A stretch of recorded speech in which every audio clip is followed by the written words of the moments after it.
Good evening. I'd like to welcome everyone to tonight's school committee meeting, May 19th, 7 o'clock. So we'll get underway. We will start with Pledge of Allegiance. Pledge of Allegiance to the flag of the United States to the republic for which it stands, one nation, under God, indivisible, with liberty and justice for all.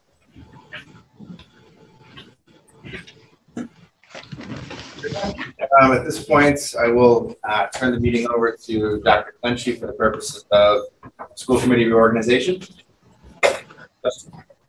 Welcome, everybody. Tonight's meeting is a reorganization meeting. Every year, it's a lot of work. Clerk said that at this time, nominations for. McCarthy for chair. Any other nominations? All right, so I'll call for that. Any other nominations? I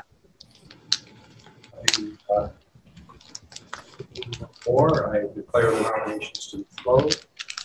At this time, I would ask for a motion to nominate McCarthy to the school chair for Littleton Public Schools for a one-year term, beginning.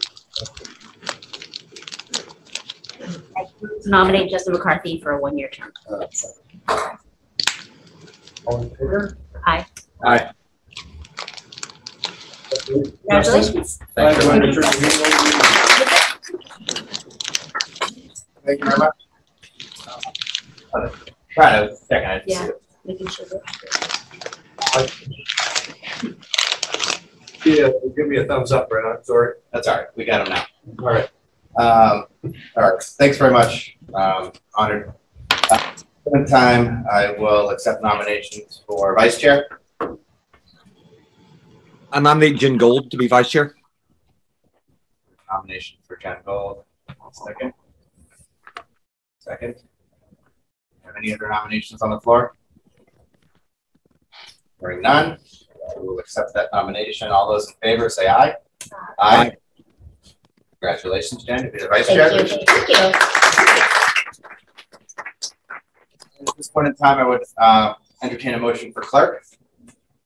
I move to nominate Brad Austin for clerk. You have a second? Second. Motion made and seconded. Any other motions at the time? Hearing none, we'll move forward. We have a motion for Brad as clerk. All those in favor say aye. Aye. Aye. Opposed? Just kidding, Brad. All right, Brad, congratulations. You're a new clerk.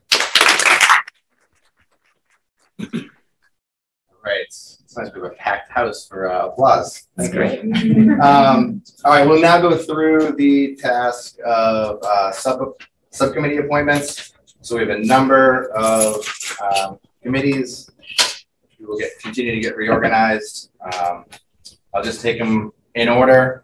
If we have questions, Jen and I should be able to provide some information. Brad as well, of course, and if not, Dr. Schcmte can help. But the first one on the list is the Bradford Sampson Scholarship Trust. That's a committee that has some activity in the month of May associated with distributing scholarships. The current assignment is Mr. Austin.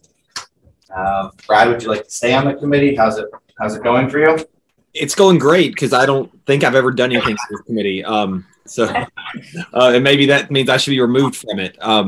I haven't. I don't even know who else is on it. To be honest. Okay. Did you do anything last May? No. Okay. So I'm happy to stay on the committee, but also I feel like I forgot I was on it until I saw this list in our packet. So this is the kind of leadership you can expect from your clerk moving forward. Well, Brad, I think we'll leave you on the committee. We're off to a great start. Justin, I haven't made a single mistake on this committee. I'm happy to serve on it. Okay, awesome. So Brad Austin, Bradford Sampson, is going to investigate the committee this year. Thank you very much. The next committee in order is the Permanent School Planning Committee. This committee was active back in 95, 96, 97. Coincidentally, we do have a bit of momentum going with Shaker Lane, but we don't have a current appointment. I feel like when the Shaker Lane thing really kicks into gear, we might have a special Shaker Lane committee. So there's been a recommendation to possibly close the committee or dissolve the committee. So at this point in time, I'd like a recommendation to or a motion to dissolve the committee since we haven't had an assignment in a number of years. I mean, I was interested in planning for Shaker Lane, but if you're going to have a separate committee after that, then that would probably be something that I would be interested in. Okay. So I'll make a motion to dissolve the old planning committee. Perfect. Motion made. And second? I second. All those in favor? Aye. All right. Dissolved. Perfect. Thank you. The next committee is the evaluation. The assignment involves managing the superintendent's evaluation, including the compilation of individual member ratings, presentation of results. Former chair Matthew Hunt was the assignment for this. I'm happy to do it as the chair, unless committee member that's really looking forward to doing this. I think it's appropriate that the chair of the school committee does this. Happy to do so. So I'll take that one. Thank you. Continuing in order here, we have the regionalization study committee. No current assignment at this time. No description either. I think it's appropriate to dissolve this committee since we haven't had much activity in recent years. I'd like to hear a motion to dissolve. Motion to dissolve the regionalization committee. Second. All those in favor, aye? Aye. Aye. Perfect. We'll close that one out. Thank you very much. All right. This next one here, the Municipal Building Committee, the town committee appointed by the selectmen to plan and oversee construction, reuse or renew of town and school buildings. This is a committee that does have a little bit of lifting. There's regular meetings that take place. Timlin had previously served on this committee, so we need a new person. Is there anybody in particular that's interested? About it. If Timlin was here, she could. I can tell you a little Can more you tell me a about little about it? the PMBC takes a look at projects in all buildings, so the school department will fall under their umbrella. There are two kinds of capital funds that exist in the town. There's our own capital funds that we submit to the town, but there's another bucket of money, for lack of a better phrase, that is dispersed to schools and all the other departments. So the members of that committee go through the list and determine what they can fund and what they can't fund. I'd like to say that they can fund everything that never happens in the municipality. But what's powerful about this committee is they do have, for the school department anyway, long range plans. We actually hired a company to come in and take a look at shelf life of certain aspects of our schools, HVAC, boilers, windows, carpets, lighting, etc. So they have some good information that they can use with us and try to determine the level of support that we need to keep our schools in good shape. It's actually an exciting committee. The PMBC will be the ones that oversee the Shaker Lane building project, and there will be members on that committee that will be on the Shaker Lane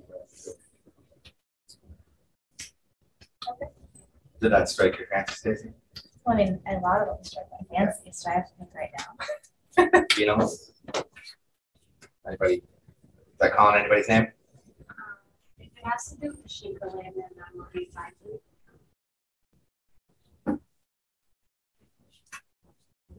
Well, you would be fine because you would be appointed by us.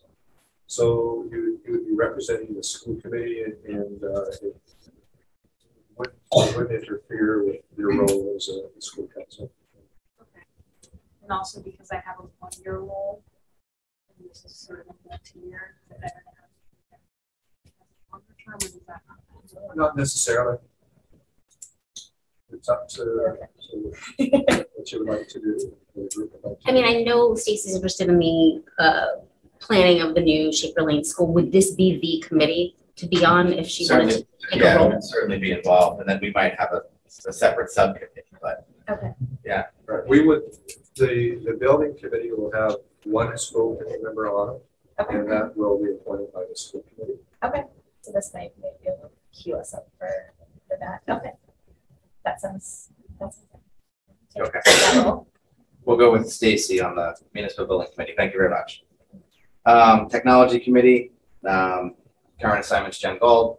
Jen, I'm would happy like with to it. Stay there. Yep, love it. Thank Keep it. you. Thanks. Legislation committee, the assignment involves keeping up to date on pending legislation, working together with the superintendents. That was Matt Hunt was the previous assigned. I suppose I'm happy to do it as the chair unless anybody wants it. I'll stick with it. I'll take it over, I should say. The next committee is policy. So this is it's a full committee responsibility. So we're all going to actively participate in policy, it being one of our 3 major tasks. However, we need 1 or likely 2 leads on this to bring forth policy updates on a somewhat regular basis. Brad and Timlin were the current assignments. Brad, I think you would like to stay on, correct? Yeah, I'd like to stay on this one, but I think it would be helpful to have someone else with me. Just the more eyes we have looking at policies, I think the better it is at every stage. And it's a good way for us, all of us, we're all basically new members to really get into the weeds. And since policy is one of our 3 kind of statutory requirements, it's been a good introduction for me. Great. Thank you for the consistency. And for a second member, Dino? Perfect. So we've got Brad and Dino for policy. Thank you both very much. Oath to bills and payroll. This requires the ability to stop into central office, and doesn't have to be every Friday, but I think it's on a weekly basis. I've the last couple of weeks sort of assumed the role as the vice chair of the committee. I have some flexibility throughout the week where I could make this happen. So unless somebody really wants this one, I'm happy to do it. Okay, I'll take over oath to bills and payroll. The next one is liaison with town government. Serve as a school committee contact with town boards. I was the current assignment as the vice chair. Happy to step aside if anyone wants to take it. What's the day-to-day responsibility of that one? None. None? I'll take it. So let me, in the event that another board reaches out and wants, you might be the point person. That's fine. I think I coincidentally ended up on the town administrator search or hiring committee as this person. So I'm joking. If there's very responsibilities, I will step rewarding up. experience. Sounds great. It's really about developing relationships. Yeah. With the other communities. Love that. Sounds All great. right, so Jen, thank you very much. The negotiation committee was formerly, this is to work with the teachers union. It was Matt and myself. Obviously we need, we'd like to have 2. I feel like we need to have 2. So we're looking, I would like to stay on to kind of get some have some consistency with the board. I thought it was a rewarding year. Certainly like someone to help out.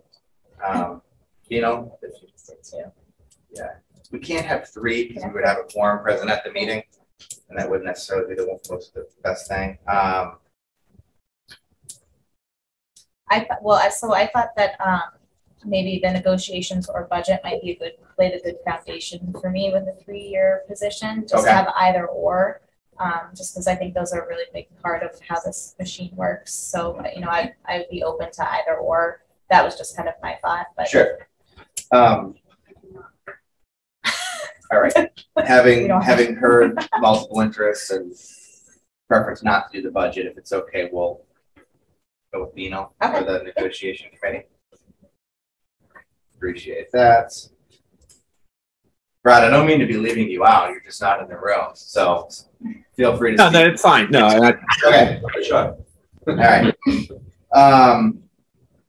Moving along here, we've got the representative, community service and park rec department. This was Jen Gold. I think you had some involvement there. It was a success. I'd like to keep that. You want to stay on? Please. Perfect. Budget subcommittee. This was previously served by Jen Gold and myself. Dr. Clenchy, we did have a question for you. Where we post those meetings and they're open meetings, would it be possible to have a 3rd member if we had an interested party, 3 really active people that wanted to? It would be better to, because the quorum, we should really hold it in a public session. Okay. So we would have to be a posted meeting like this.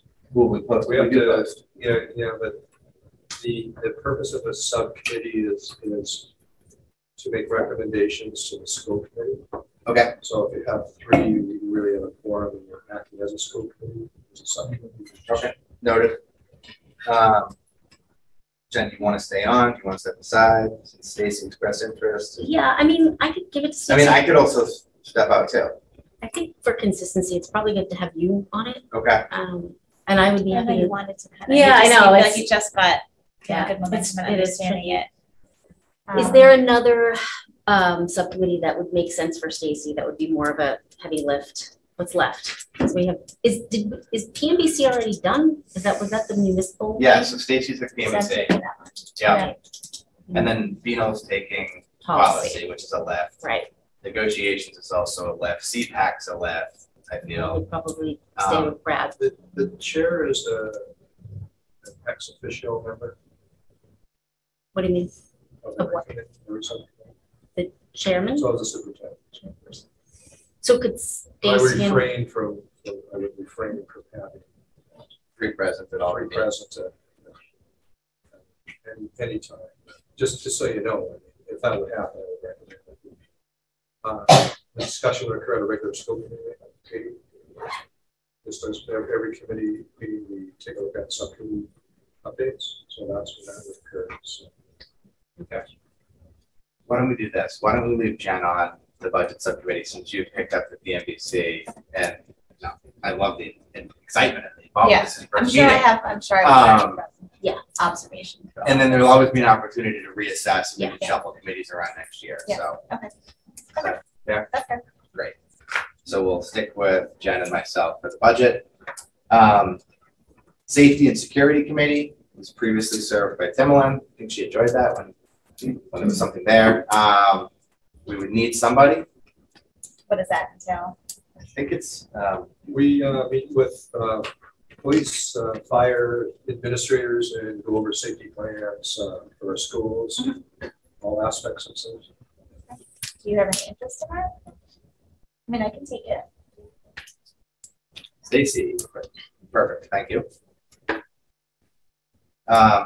CPAC, served by Brad, doing a nice job there. I hear you're happy to stay on. Yeah, I'm happy to keep doing it if that's okay. But if someone else wants to claim, I'm also happy to defer. But I'm happy to do it if that's okay. That's quite all right. Thank you very much. Then moving on, we've got the Master Plan Implementation Committee, which the current assignment there was Matt Hunt. That doesn't necessarily need to be the chair, I don't think. That was your observation, so that's kind of wide open. That's working with towns, correct, right? We're working with the Master Plan Committee and Select Board. That's an exciting position as well. There's a lot going on in town. IBM site is a conversation that's happening. Yeah, my guess is, just to jump in, Justin, my guess is that one will be a committee where there's some meat on the bone, because discussions over the next couple of years about building, about how the building affects our schools, about a lot of things that are happening in town. That may be a committee where there's some real chance to have some input. Would PMBC kind of align well with that? That's what I'm thinking. It might. It's separate, but it would. Yeah, I mean, I would be willing to keep on that if no one else wants it, so that would be good. So Yeah, All right. okay. Stacy for the master plan, very good. The last printed committee in the agenda is the reopening task force. The current assignment was Brad. You did such a nice job. We're thinking of closing the committee. Or I was thinking that it might be appropriate to dissolve the committee since we have reopened. We've reopened for 2 years now. And, so we can open it up for discussion, or we could just accept the motion to dissolve the committee. I think it makes Brad, sense. do you want to offer anything there? Do you think it's appropriate to dissolve that since you were serving on it? Yeah, I don't know if the reopening task committee was useful when situations changed over the summer, and we might want to keep it in place in case God forbid this monkeypox or whatever, who knows what's happening. It doesn't hurt anything to keep it in place for the next 3 to 5 months. And then come September, maybe disband it then. But if the sense of the committee is, hey, we don't think we're going to need this, or the sense of the superintendent is that you see no need at all for this, then either we disband it now and it doesn't meet, or we keep it open and it probably doesn't meet. And then we can disband in September. We can go either way. You could always create a subcommittee during the year if you so choose. Either would be fine. Yeah, if you're just trying to clean the books, then moving to disband it is fine. And if we decide we have to recreate something, then we meet and recreate something. Okay, let's do that. I think there was an effort here to sort of clean up some of these committees. So, well, then I'll move to disband the reopening committee. Got a motion on the floor. Second. Second the motion. All in favor? Aye. We'll close that one out. And then we had kicked around the idea of having a school start time committee. Since that seems to be a hot topic, I think it's appropriate maybe for one person on the committee to take the lead on that. Obviously, when push comes to shove, there'll be a lot of us involved, and it might be major topics on our agenda. But just so there's kind of a point person, do you feel that would be appropriate at this time, Dr. Clenchey? I think it would be nice to have a point person. Okay. So why don't I entertain a motion to create the school start time subcommittee? I'll second the motion. Motion made and seconded. All those in favor say aye. Aye. Aye. So the committee's been created, and we just need to assign somebody to it. So anybody jumping out of their seat, we could have 2. I will volunteer to join that subcommittee. I feel very interested in the topic, so happy to do it. Perfect. Is there anybody? We could have 2 if 2 are very interested. Jen and Vino. Yeah, absolutely. Perfect. All right. I think that completes the reorganization, the subcommittee appointments. So thank everybody for that. I'll note that we have a pretty busy agenda and we're already running a little bit behind. So we'll move through this as best we can. The next item on the agenda is just the consent agenda to our May 5th meeting. The minutes of that meeting, as well as oath to bills and payroll. To accept a motion to accept the minutes and the oath to bills and payroll. Motion to accept the minutes and oath to bills and payroll. Motion. Okay, we have a motion and a second. All those in favor say aye. Aye. Aye. Opposed? None. All right. At this point in time, we are moving to our first opportunity for interested citizens. There'll be another opportunity at the end of the meeting as well. It'd be appropriate to check in to see if we have any hands raised virtually or in the room. All right, moving right along then to recognition. So we'd like to start our recognition portion of the meeting by recognizing Stella, who's not here, as well as Madison Schifrin for your service as the student representative the past year. I think Jen, Brad, we can attest to that was probably one of the things that we look forward to every meeting was an update on all 4 schools. It's just the energy and the excitement and the buzz that you brought to the room as you shared that. So we want to take this opportunity to say thank you very much. We appreciate your service. Thank you.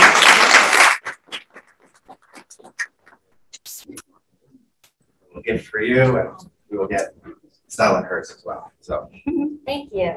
Thank you so much. For the record, Stella has a band concert or band dinner tonight. So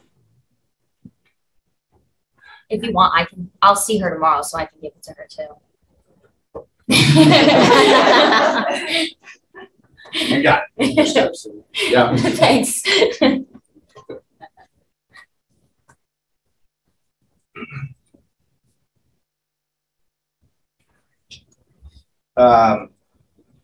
Which I think probably is a nice segue to welcoming John.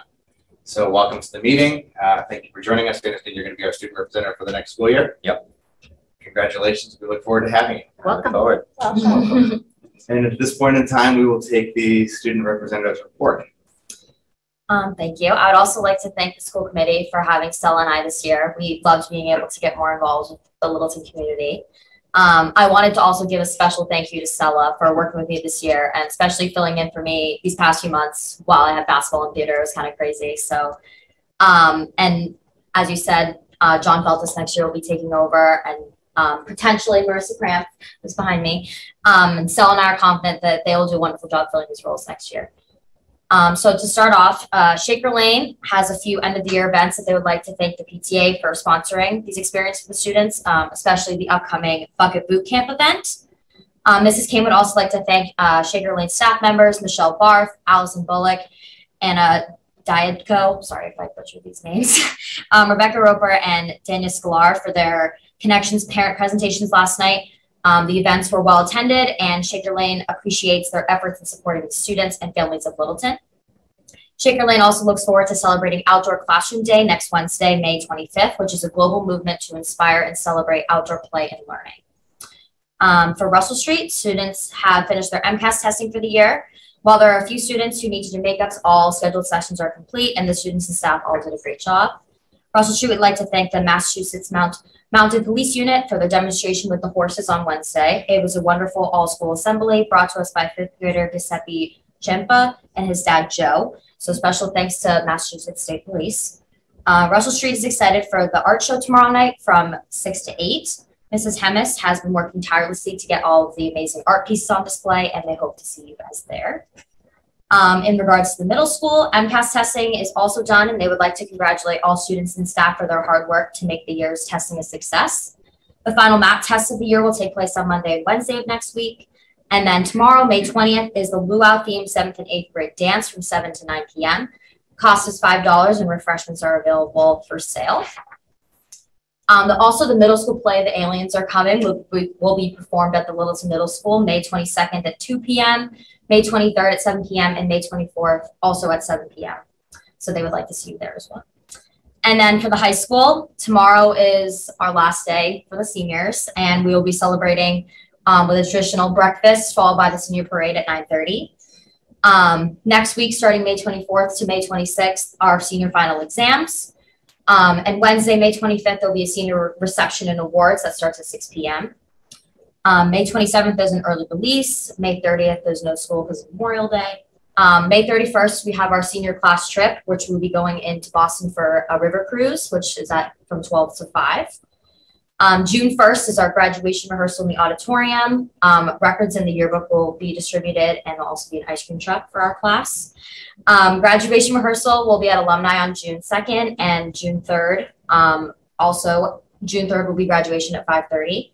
And then there's a rain date, June 4th at 10:30 for graduation. So, Very exciting. Yeah. Thank you very much. Any questions from board members? Good. That's great. Perfect. Well, Dr. Thank you, Danny. Thank you. Catch us up on the rest of the recognition? Sure, you bet. So I'd like to take this opportunity to thank Heather Luciano and Martina Smith for singing the national anthem at our annual town meeting. Talk about incredible talent.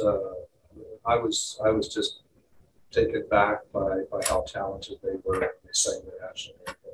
Like being at a professional hockey game, basketball game, they're really talented. So thank you so much for doing that. It's always nice to have some of our students attend some of these functions and have a leadership role. It really illustrates the talent that we have in our district. We have so many talented students in the district. And the more we can have them showcase themselves, people have a better appreciation for what our community does in our schools to make sure that our students are well prepared for their future journeys after they graduate from high school. So thanks again. I have a couple more. We had a VAX clinic yesterday, and we had 84 people that took part of the VAX clinic. I was really impressed. The numbers were going down. They skyrocketed again last night. So that's really, really impressive. We have another VAX clinic coming up on May 18th. No, so we just went through June 8th. There it is. June 8th. That will be our last one. We intend to revisit that at the end of the summer and we'll see where we're at with COVID. And we have a great relationship with this company, and I'd like to thank Dorothy for working with me and organizing all these clinics. Certainly it takes some time, but we have the system down right now, and the relationship we have, it's pretty nice to be able to pick up the phone and be able to arrange 3 or 4 clinics within an hour's time. So, as Maddie already stated, we had our Connections program last night, first one in our district. Special thanks to Mrs. Steele and the staff for presenting last night. It was very well received. I don't think I don't know how many parents there, 50, maybe over 50, but they were all so impressed. They were leaving, they were thanking us all and encouraging us to do this again. So that's exactly what we wanted. We wanted to reach out to our community, continue to build relationships, but go beyond relationships and offer opportunities for our families to talk about things that they may be struggling with or need more information on. Stress, as we know, is a huge topic for every community right now. We were able to have a couple of sessions last night that focused on that. And also, we had an opportunity to talk to families about what we do in our school in those kind of situations. So, again, I was so pleased with that last night. And Mrs. Steele, I'll give you a couple of minutes if you'd like to comment, if you choose to do so. Oh, sure. I'll be very quick. I know we're behind schedule. Take your time. But it is important. I just wanted to say thank you so much to all the educators who were there last night. As I said last time, they very enthusiastically and readily volunteered to do this, and were ready to give up anything. And it was really well received, as Dr. Cunty said, from the feedback that we've received so far. And we look forward to doing it again in the future, and hopefully building upon and expanding what we did last night. So thank you to everyone who came out and participated, and the educators.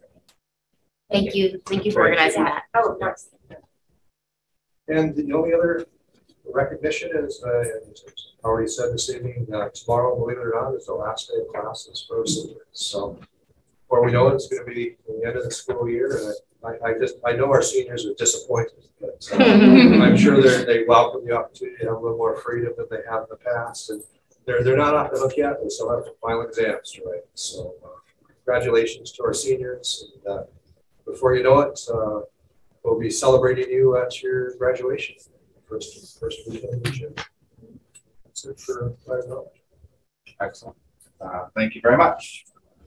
All right, we'll get underway with the presentation portions of the meeting. So up first, we have the Grade 4 Social Studies STEM project. We'll invite up Nicole Patterson,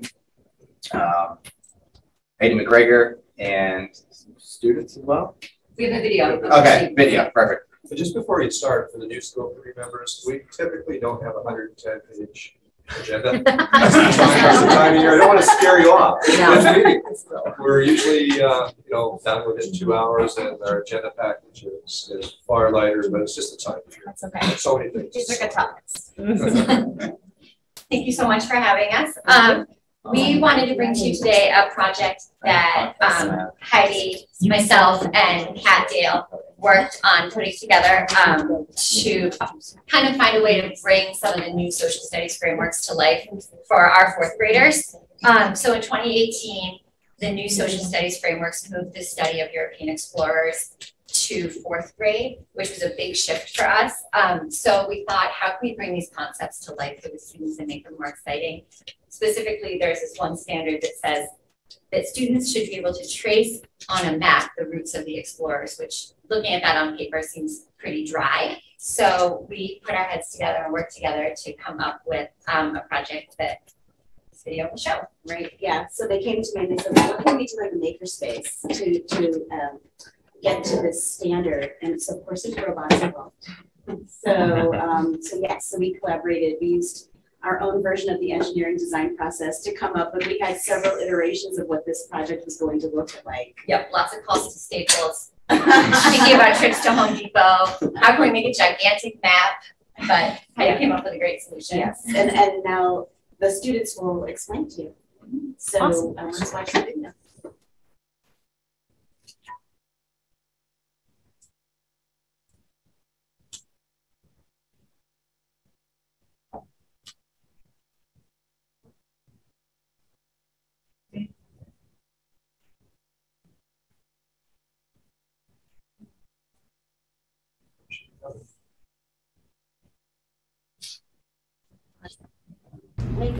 certain hat instead of just a straight line? Straight for 2, How many centimeters? like 2 meters. It's not going anywhere. So working together was probably a little easier because some people were easier in one part and like another part. Like some people were actually coding, some people were measuring, and then some people were like drawing with the the sketches for it. And it was a little bit easier to work as a group instead of just as one. Wait, no, I think we're supposed to do 90. Could we need to do like a whole We did run into some challenges, but we found the flaw and fixed them, and it kept going like that until we got the correct thing. 26. So then turn, ready, watch. So that's another 26 to here. I liked it. It was nice. It was fun. I thought it was fun because we got to work as a group and we got to know each other better with like working together. I think it was fun. It was fun to like get to code a lot. Awesome. And that was Ben, Amelia, Ella, and Jacob that were presenting. They did a great job. Yeah, that's fantastic. Yeah. It was just great to see the students working together because they all brought their strengths to the project.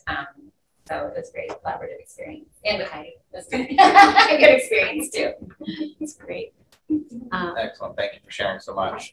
Ms. McGregor, I appreciate you bringing robots into every facet of the world of school, and you always find a way. I love how cross-disciplinary you made it. It's STEM, it's social studies, it's mapping, you really rulers. There was some math. There was some math in there. It's really fun. I like breaking down those barriers and tricking some kids into doing some math. So well done. That's really, really exciting stuff. Thank you. Thank you. Thanks very much. Okay, next up, state of the curriculum. So give the intro here. We've got grades 6 through 12, World Language Curriculum Director, Elizabeth Kelly, will provide an update of the World Language Curriculum. Grades 6 through 12, Science Curriculum Coordinator, Valerie Finnerty, will provide an update of the Science Curriculum.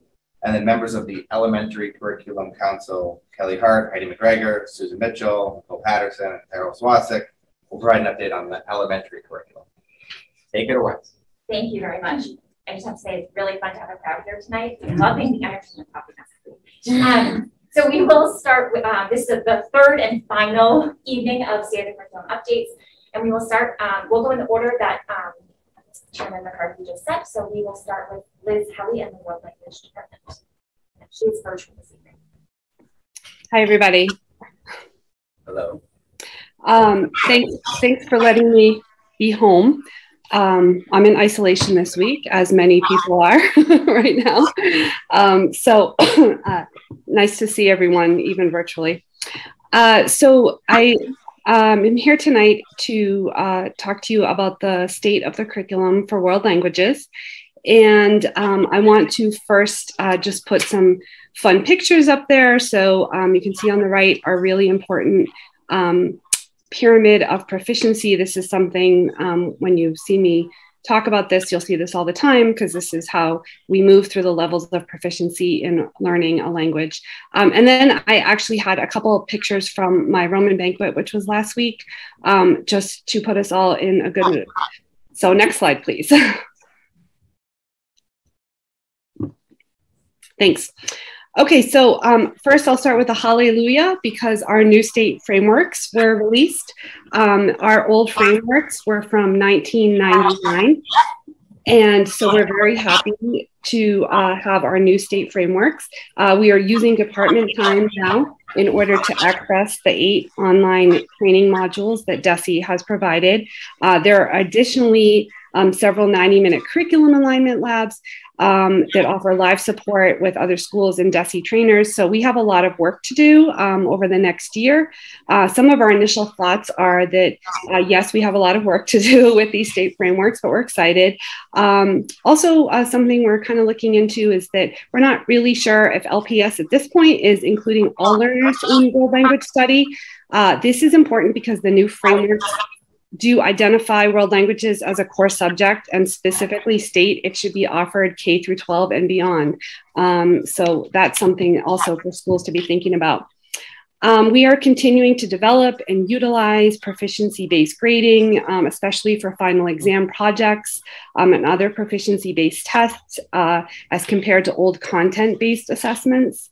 And we are slowly increasing our use of standard proficiency actful rubrics where we can, which is why I've included one of those on the bottom right of this slide. We also still have dual enrollment in levels, the levels that we call now intermediate 2 and intermediate 3 courses in all 3 languages.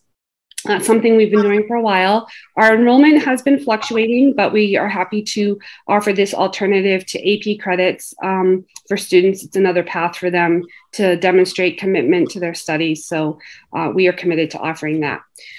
We are still offering the seal of biliteracy to our seniors, and our results this year were quite good. We had Kim McLeod earn a seal with distinction in Latin. All of the upper level Latin students actually earned the seal. So besides Cam, who earned the higher level of the seal, I want to recognize Kasha Kalukula, Akshay Napa Ramesh, Shay Regan, Madeline Myers in Latin, and in Spanish, Gus Laje, Ann Lee, Priyal Nanda, and Emmy Richards. So we were quite pleased with our results with our lower upper level numbers this year in general. We had some other great awards. I do want to recognize just the 2 names on the screen. We had a lot of students take the National Latin exam and earn medals, but Joy Hendrickson earned a perfect score in beginning Latin. And on our National Etymology exam, James Buckaloo earned a gold medal. Akshay Napa Ramesh should be commended one more time because she was able to earn a medal for all 4 years on the National Etymology exam as well. And we can go to the next slide.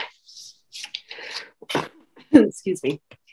So one of the things obviously we're all struggling with this year is how to get back to being all together, and we're still in a pandemic. And so I have some of the things that we've been seeing. I'm going to try and focus on the positives here. But mostly we have seen some lack of traditional social and academic skills. Kids are not at the place where we normally might expect them to be.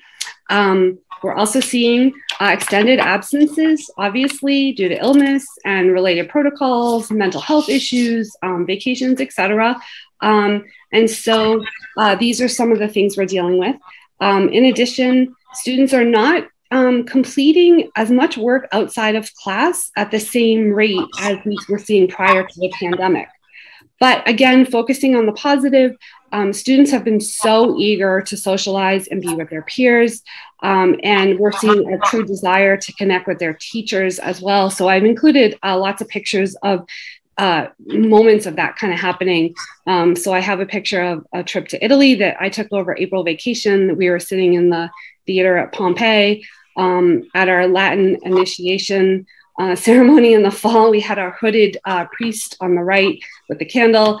We have on the lower right some students in middle school working together, excuse me, on a project. And on the left, that's a Spanish club during Flex Block playing games.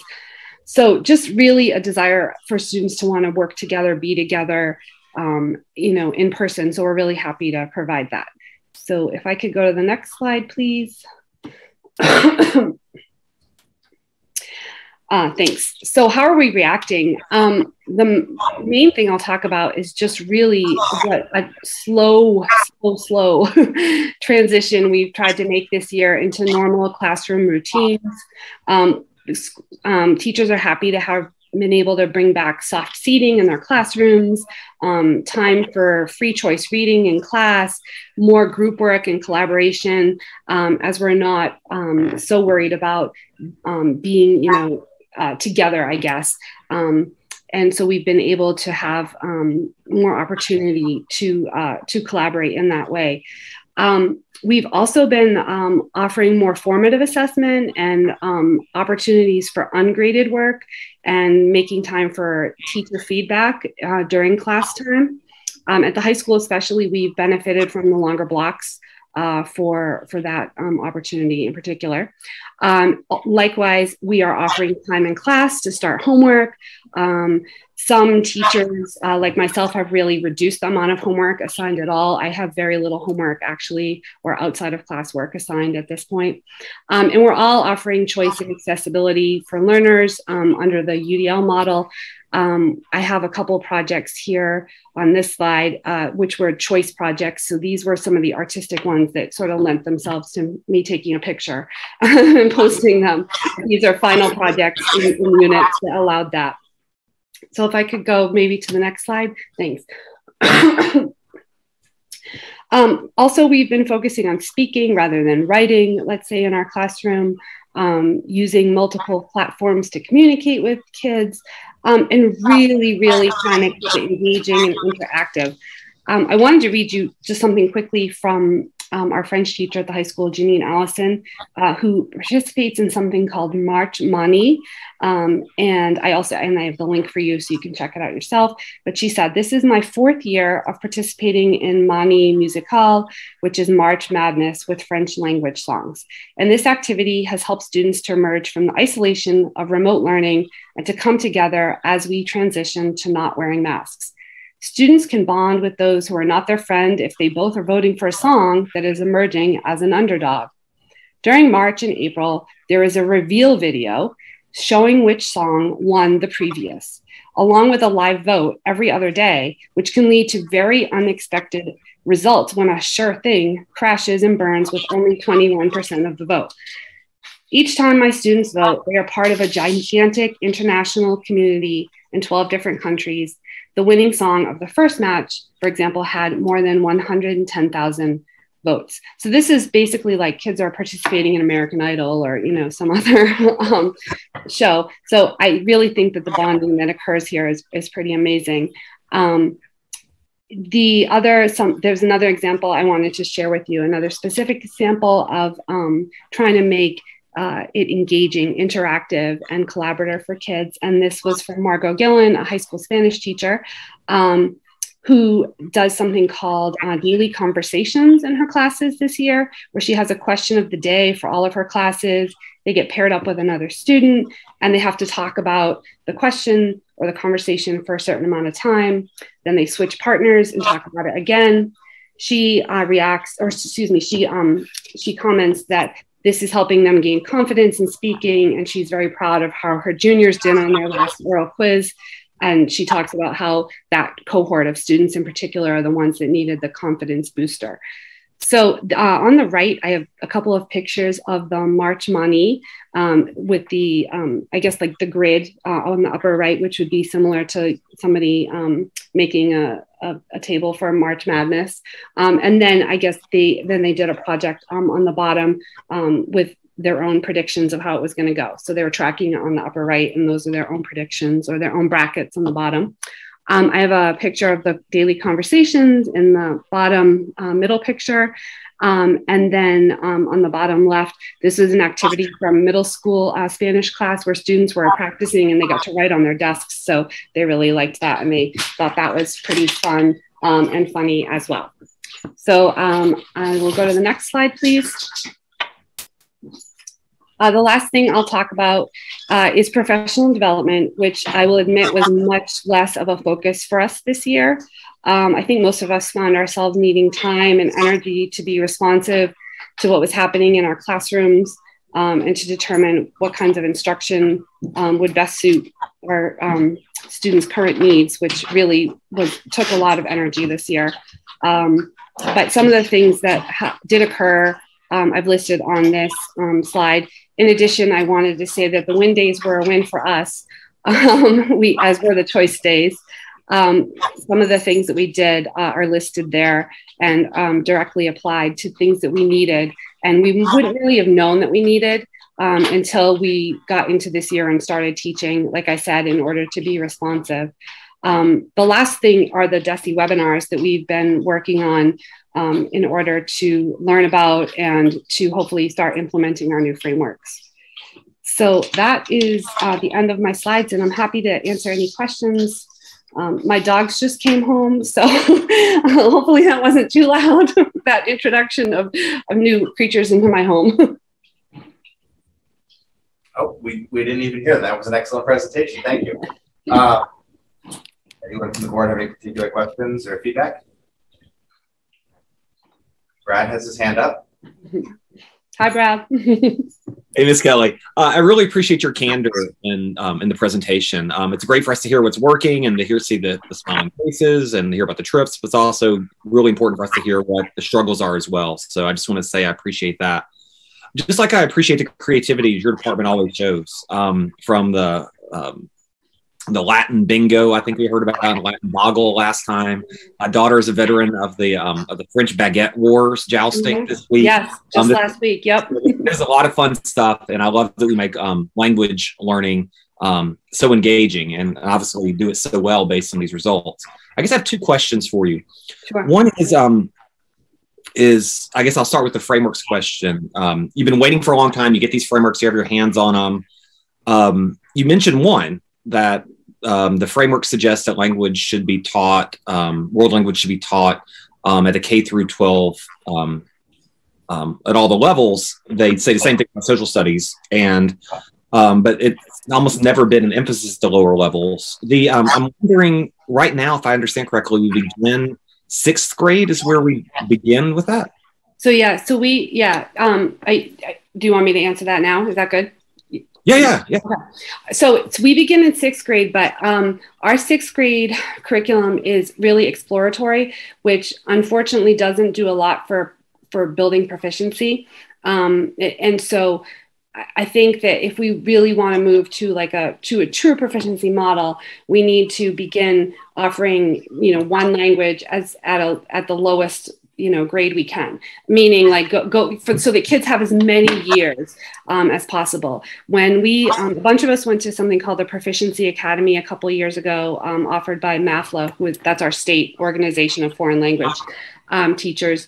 And it was a week at Westfield State College, and we learned a lot. But one of the things that really stuck with us is the idea that in order to become proficient in a language, it's really based on the hours of exposure to the language. So the more hours we can give a kid, the higher their proficiency level will be by the time they graduate from high school. So it's really just the number of hours. So we are big fans of, beginning sooner. I will also be honest and say that I have heard of other districts, that have immersion programs. That have just gone all in, and there are very few. It's difficult to maintain funding for. It's a big chunk. Well, thank you for that. And one of my colleagues at Salem State is the former president of MAFLA. And so I'm very familiar with this. She was involved in creating the seal by literacy. Nicole Sheriff, we should definitely give her as many thumbs up as possible. I'll send her a meeting because she'll be thrilled to know how well our students are doing the seal by literacy. I know what a high standard that is. And again, I want to congratulate the students and the staff for that. I guess my related question to what you're saying before is do we have the right number, you think, of languages that we're offering for a school our size with limited resources, limited population? I know, and so can you just remind the committee what languages we offer on intensive training in, and what the other options might be? Because I know, some could take ASL through virtual high school. Sure.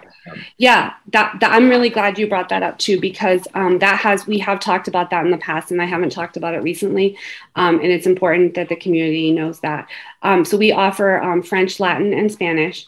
And I would say that based on our numbers, to offer 3 languages at the levels we do right now is our capacity.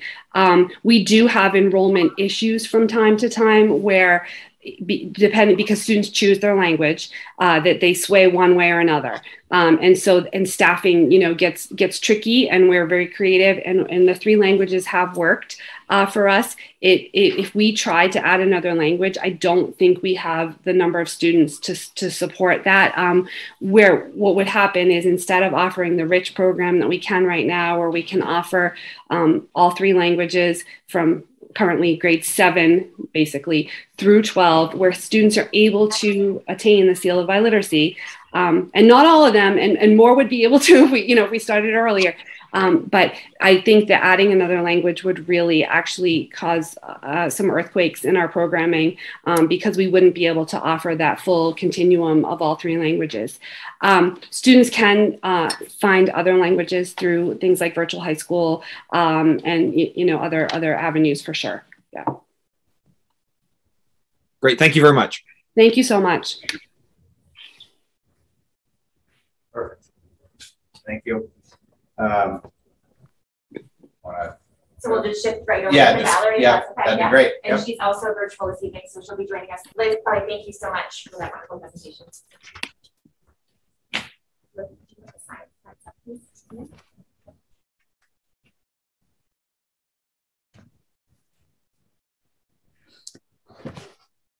Hi, can everyone hear me?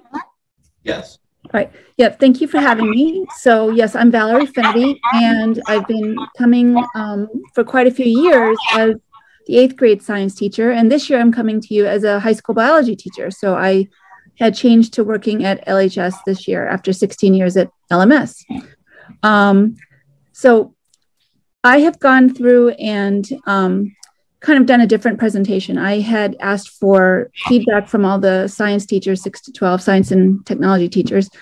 And a lot of the statements I'm going to say are from them. They're quotes from the other teachers. So although this year wasn't back to normal per se, 6 to 12 science, it was wonderful to be able to return to hands-on, interactive, cooperative, and experimental activities in our classes. Students were able to work together, at first with everyone masked, of course, and we noted a new sense of joy and wonder in our students as they were able to work with hands-on science materials. We were able to hand out shared materials, and students were able to work together to explore and investigate scientific phenomena, and to collaboratively design and build solutions for engineering challenges. So on this first slide, counterclockwise, starting at the top left, in 6th grade, students made cell models and made them interactive by programming makey-makeys. So apparently by touching a cell part, a recording of the student's voice could be heard naming and describing the cell organelle. Below that, 7th grade students used chalk markers on their lab station to illustrate ecological trophic levels. To the right, physics students participated in the annual pumpkin drop. And then, like I said, students were able to touch and explore classroom models again. Next slide, please. So for 6th through 8th grade, some of the teachers said a major accomplishment this year includes having the ability for the kids to be able to collaborate together regularly and do hands-on labs rather than simulated science activities and engineering challenges.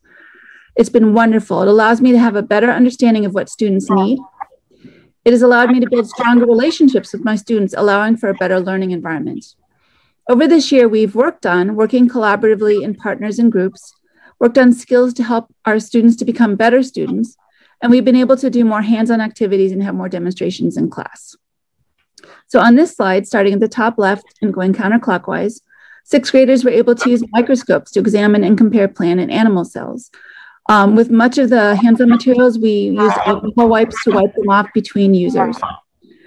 The 7th grade, another picture of them doing ecological levels, another 6th grade cell models, and then 7th grade model of predictable and unpredictable natural hazards. Modeling is big.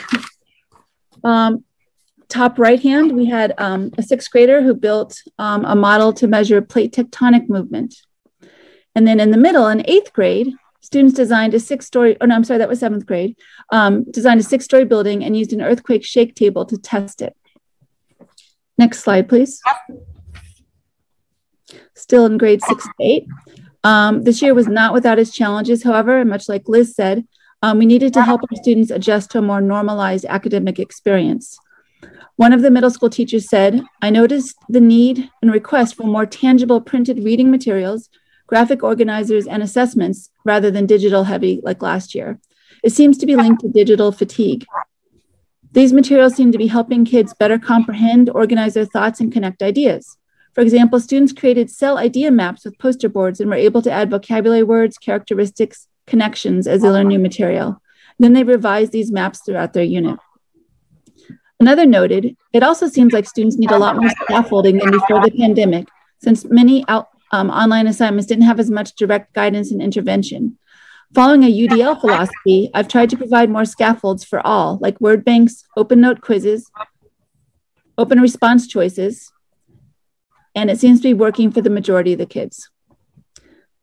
Another teacher said, incoming students are not at the same academic rigor and maturity and behavior level that past same grade level students have been at. This classroom this year has required a lot more reminders, structures, and boundaries set than previous years. Students need more time for in-class assignments, more reminders to stay on task, and group work results in less work and more teacher intervention than in previous years. I'm finding that students are more on task when they get paper versus the computer. They need more step-by-step guidance and skills to help them learn how to be learners. On another note, the LMS Science Fair was voluntary this year, but attracted 37 6th to 8th grade students. 10 groups with a total of 23 students went on to the regional competition, and 14 students, mostly 6th graders, did this just for fun. Of the 10 groups that entered the regional science fair, 6 of those groups are participating in the state science fair. At the regional fair, 1 project won first place, 2 won second place, 2 won third place, and there was 1 honorable mention. And the state science fair is happening now. They're judging it this week, and the winners will be announced on May 24th. The photos on this slide, starting at the top left and going counterclockwise, show in technology classes, 8th grade students used a CAD program to design a deck. Below that, 8th graders did an experiment to extract DNA from fruit. And the bottom left, this is an 8th grader during a Genius Hour project presentation, did her presentation on the effect of ski wax on ski performance. And in the middle, the 7th grade ecology unit, students researched an endangered species as a follow-up project, made a model of their organism out of recycled materials and created an informative brochure to persuade people to help. The bottom right, 6th graders used Scratch to program a project for geography and technology class. And then on the top right, there's a video. 8th grade students programmed an animation of the moon phases to connect with their astronomy unit. Oh my gosh, I can't believe I said that. It was a quick video. Okay, next slide, please.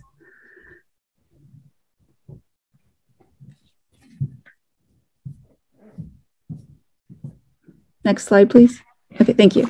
So now we're on to the high school, and following are some quotes from our high school science and engineering teachers.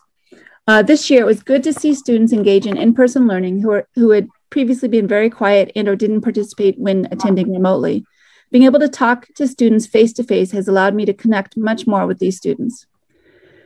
Being able to integrate physical lab experiences into AP biology has allowed students to experience the labs they will be expected to analyze in the AP exam. In introductory biology, reintroducing the skills of collaboration has been key this year. Students were out of practice working in a group setting. It has been an accomplishment to develop strong relationships with students to help them navigate the challenges of the year. The photos on this slide, again, starting at the top left and going counterclockwise, there's a new organic chemistry club that Mike Gillen has started and has 12 to 15 members that come after school once a week. Below that, forensic students are conducting a hair sample analysis. Biology students use gel electrophoresis to separate molecules of different sizes. I started a new gardening club at the high school. We have 9 members, and we've started a hydroponic lettuce gardening. We have the goal of supplying the cafeteria with fresh lettuce. We're still working out a lot of our confusions with algae growing and things like that. In this photo, they're showing off the terrariums that they made. And then on the top right, another photo of introductory biology students separating proteins. And then the honors anatomy and physiology class was able to conduct hands-on dissections this year instead of simulated ones. Students reported that it really helped them to be able to see the organs and specimens rather than just in a diagram. Okay, next slide, please. Still at the high school level, we also noticed that our students needed extra support to ease back into academic expectations that were more like those from before the pandemic. We noted that at the high school level, students needed to be retaught and then had to relearn how to persevere on challenging tasks and how to manage more, excuse me. Oh, I thought I was going to sneeze. Okay, how to persevere on challenging tasks and how to manage more traditional homeworks, readings, notes, and having things turned in on time. Another high school teacher said, I entered this year much more flexible in expectations and gently into my introductory biology class. I've increased the rigor as the course has developed this year to work to bring students up to high school expectations. Other comments include, I was expecting the major issue this year to be students coming in with gaps in their content knowledge, but I haven't found that to be the case. What I have found is students struggling with the gradual return of the high level of rigor and expectations that existed before the pandemic. For example, work being graded on correctness instead of completion, or due dates that are in fact firm. The best way that I found to address this is to be patient and understanding and to make changes gradually. The shift from pandemic teaching to something closer to normal teaching is a transition that will last at least this entire academic year and maybe longer. We feel that we have successfully helped our students to readjust to more normal academic expectations. We taught skills such as note-taking and time management explicitly and offered extra support to struggling students. The photos on this slide, starting in the top left and continuing counterclockwise, are biology students at the beginning of the year testing for macromolecules. AP Psychology and Anatomy students created candy models of neurons and used them to model the action potential or firing of neurons and the release of neurotransmitters across the synapses between neurons. At the beginning of the year, in the bottom, the Anatomy and Physiology students were introduced to dissection tools, body planes, and body cavities by dissecting a dill pickle. We started a small but hopefully growing STEM research club with the aim to involve high school students in the regional and state science and engineering fairs. And these two students learned about sterile technique and how to work with bacteria. In the top right, an AP biology student is using a microscope. Being able to use scientific tools and equipment again brought the sense of wonder back into our classrooms. We always used alcohol wipes and talked about maintaining conditions where germs, including COVID, wouldn't be transmitted. And in the last photo in the middle, physics students conducted a marble trajectory experiment. They calculated the trajectory ahead of time and then tested their hypotheses in the gym. Last slide, please. So in the science department, the professional development we engaged in changed this year from a focus on digital engagement, teaching and learning that we pursued over the last year and a half to one on exploring new hands-on and minds-on techniques and pedagogies. So in addition to school-based professional development opportunities, many of us completed PD last summer, as well as after school and on weekends during the school year. So some of the professional development that we engaged in included a summer 3-day virtual conference for science research teachers, a week-long summer workshop on advancing science research teaching, a summer conference for teachers by the American Academy of Forensic Scientists, a summer course on global ecology, a webinar on HTML coding, a course on 21st century thinking skills. A lot of us attended the district PD on universal design for learning. One teacher completed a course that had some great ideas for introducing coding concepts to middle schoolers. We attended the Massachusetts Association of Science Teachers annual conference. We attended a Saturday Massachusetts Association of Biology Teachers conference this spring.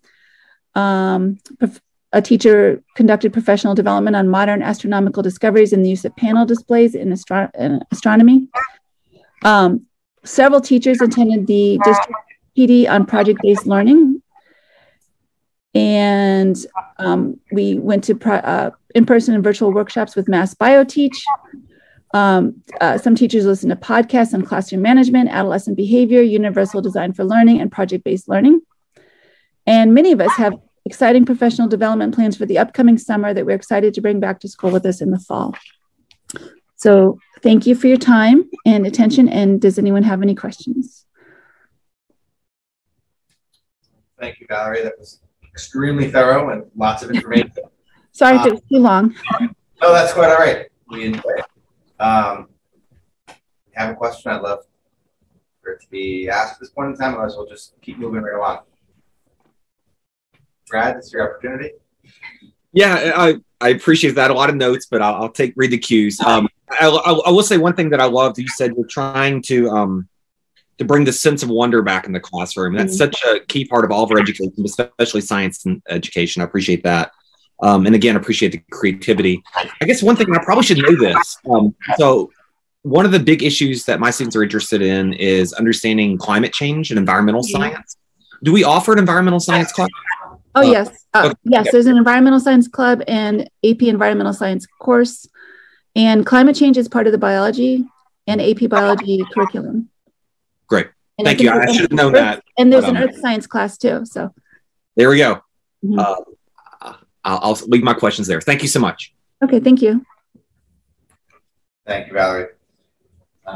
Moving right along to the Elementary Curriculum Council. Awesome. Thank you, Valerie. So all the presentations up till now were our secondary curriculum council members.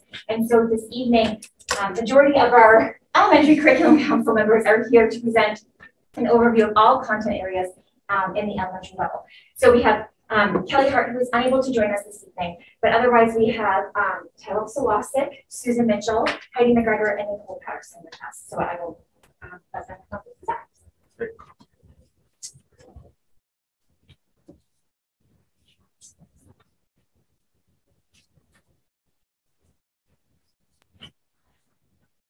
Good evening, everybody. Good evening. Good evening. Welcome. These slides first. Okay,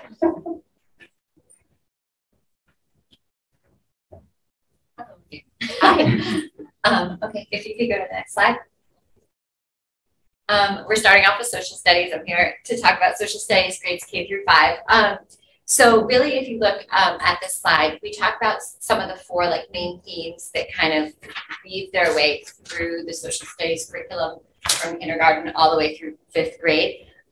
Each grade emphasizes a different state standard and focuses in on each one, although they kind of wide-reaching, but then each one has a particular focus. For example, at Shaker Lane, there's a big focus on community and citizenship. Grade 5 focuses on U.S. history, and then grade 4, geography, grade 3, Massachusetts history. So, but throughout, one thing that stays the same, which is the focus on really collaboration and critical thinking, really moving beyond rote learning to get to those 21st century skills that can help kids to be successful outside of the classroom beyond just memorizing facts. Because the curriculum is so wide-ranging, really the curricular materials are tailored to each grade level. So we don't really have one set program that's used K through 5 like you might see in some other subjects. We use a variety of materials from the Teachers Curriculum Institute, Gibbs Smith, and the Explorer program, as well as a variety of trade books that we use to help our kids learn. Next slide, please. Really, I would say overall, we try at every grade level to really bring the standards to life as much as possible. So on the left, you see a huge project done at Shaker Lane around building communities, which I know Heidi was involved in as well. Where and why communities are built, where we place them, and all the different places and their functions, within a community. And then on the right, you see some of the creativity and collaboration projects that we work on at Russell Street. Super hands-on, try to get kids to use really their whole brain to think about solving problems in history, working together, and whenever possible, trying to connect things into their own lives to make it more relevant. Thank you. So next slide, please. I'll be sharing a little bit about math, and it has been an exciting year for math, both in the Shaker Lane and Russell Street. And I'll get to that in a minute. But for now, just to kind of go through everyday math has still been our program that will be changing. And we also still have Dreambox math accounts for students from K to 5, and they can use those during the day, at home at night, and throughout the summer, they still have access to those accounts. For all the grades, students tend to work together in small groups. They do hands-on activities. They work with manipulatives to build their understanding of the math concepts. And we'll start with a little bit of a snapshot of each grade level. So at kindergarten, kids are really working hard to understand what numbers are and what shapes are. So you can see they're using the geoboards that we're really proud of as trapezoid. And on the right, that goes using the Reckivex to create numbers. Again, they do just a lot of those types of activities. Also in transitional, they build upon kindergarten, continuing to use the manipulatives to understand numbers, shapes, using base 10 blocks in those other pictures. Grade 1 then builds, so each grade continues to build on the skills and deepens a little bit. So in grade 1, they're now adding and subtracting within 20, and you can see they're using the base 10 blocks to understand the values of the different numbers.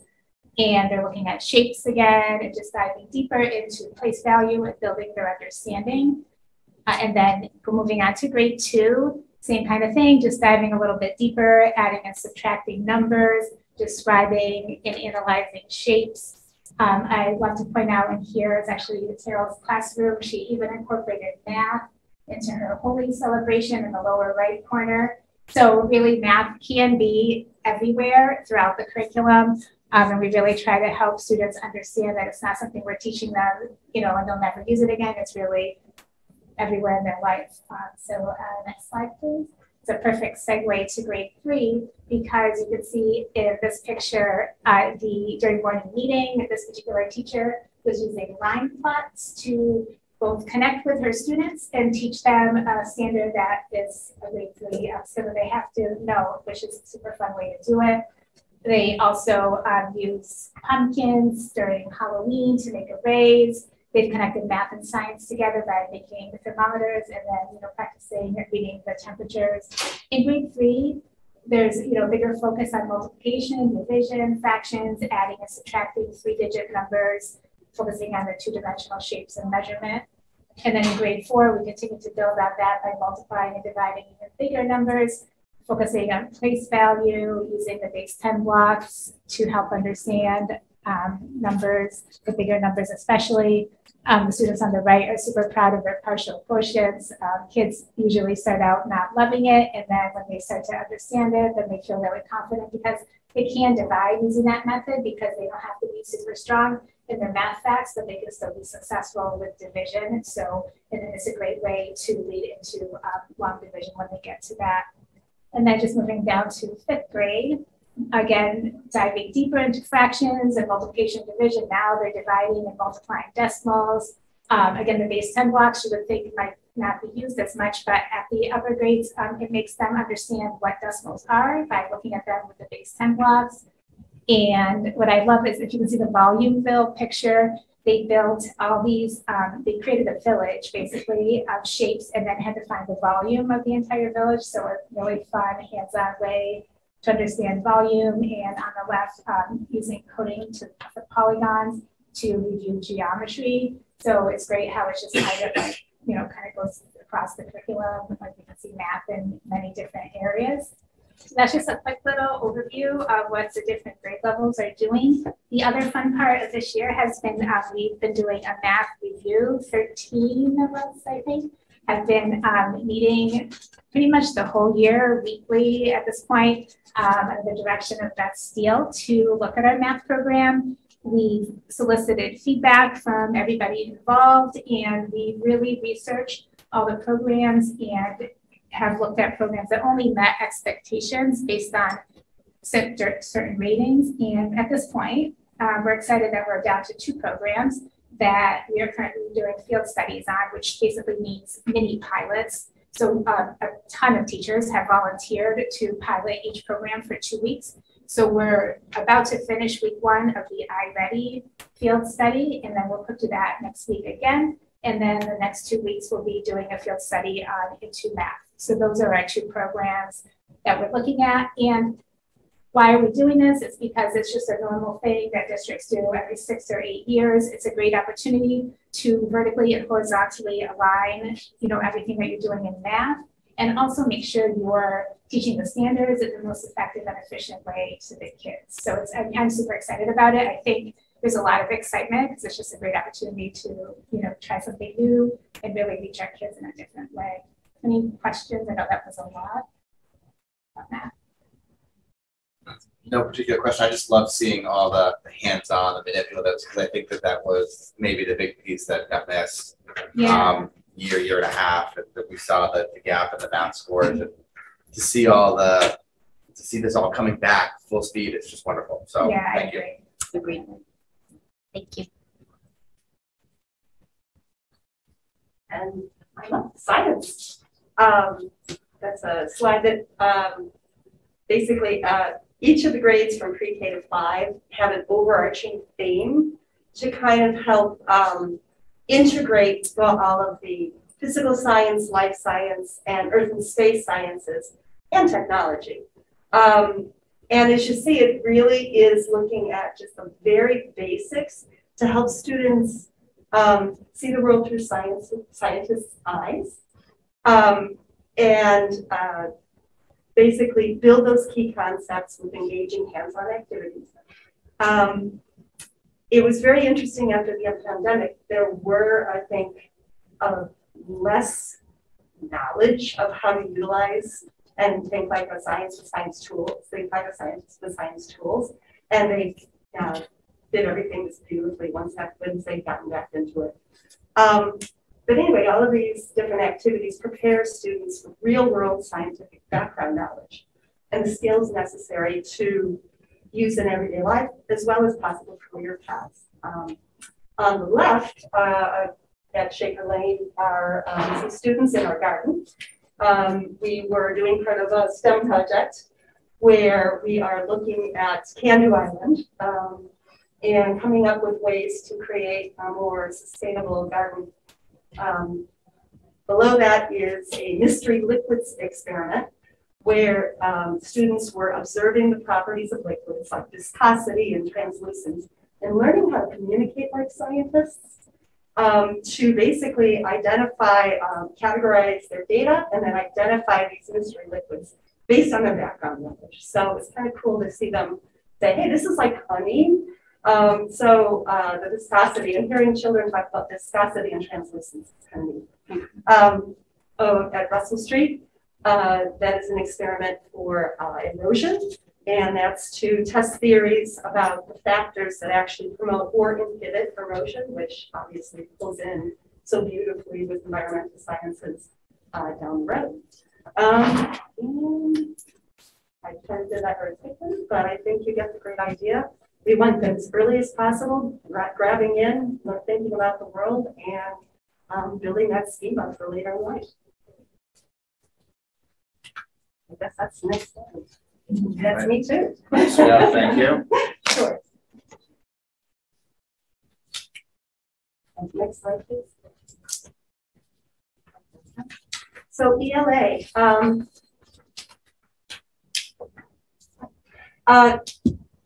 With the different areas of ELA, we have letters and phonics. As you can see at the earliest stages at Shaker Lane, we're using programs like Handwriting Without Tears, Learning with Foundations Phonics.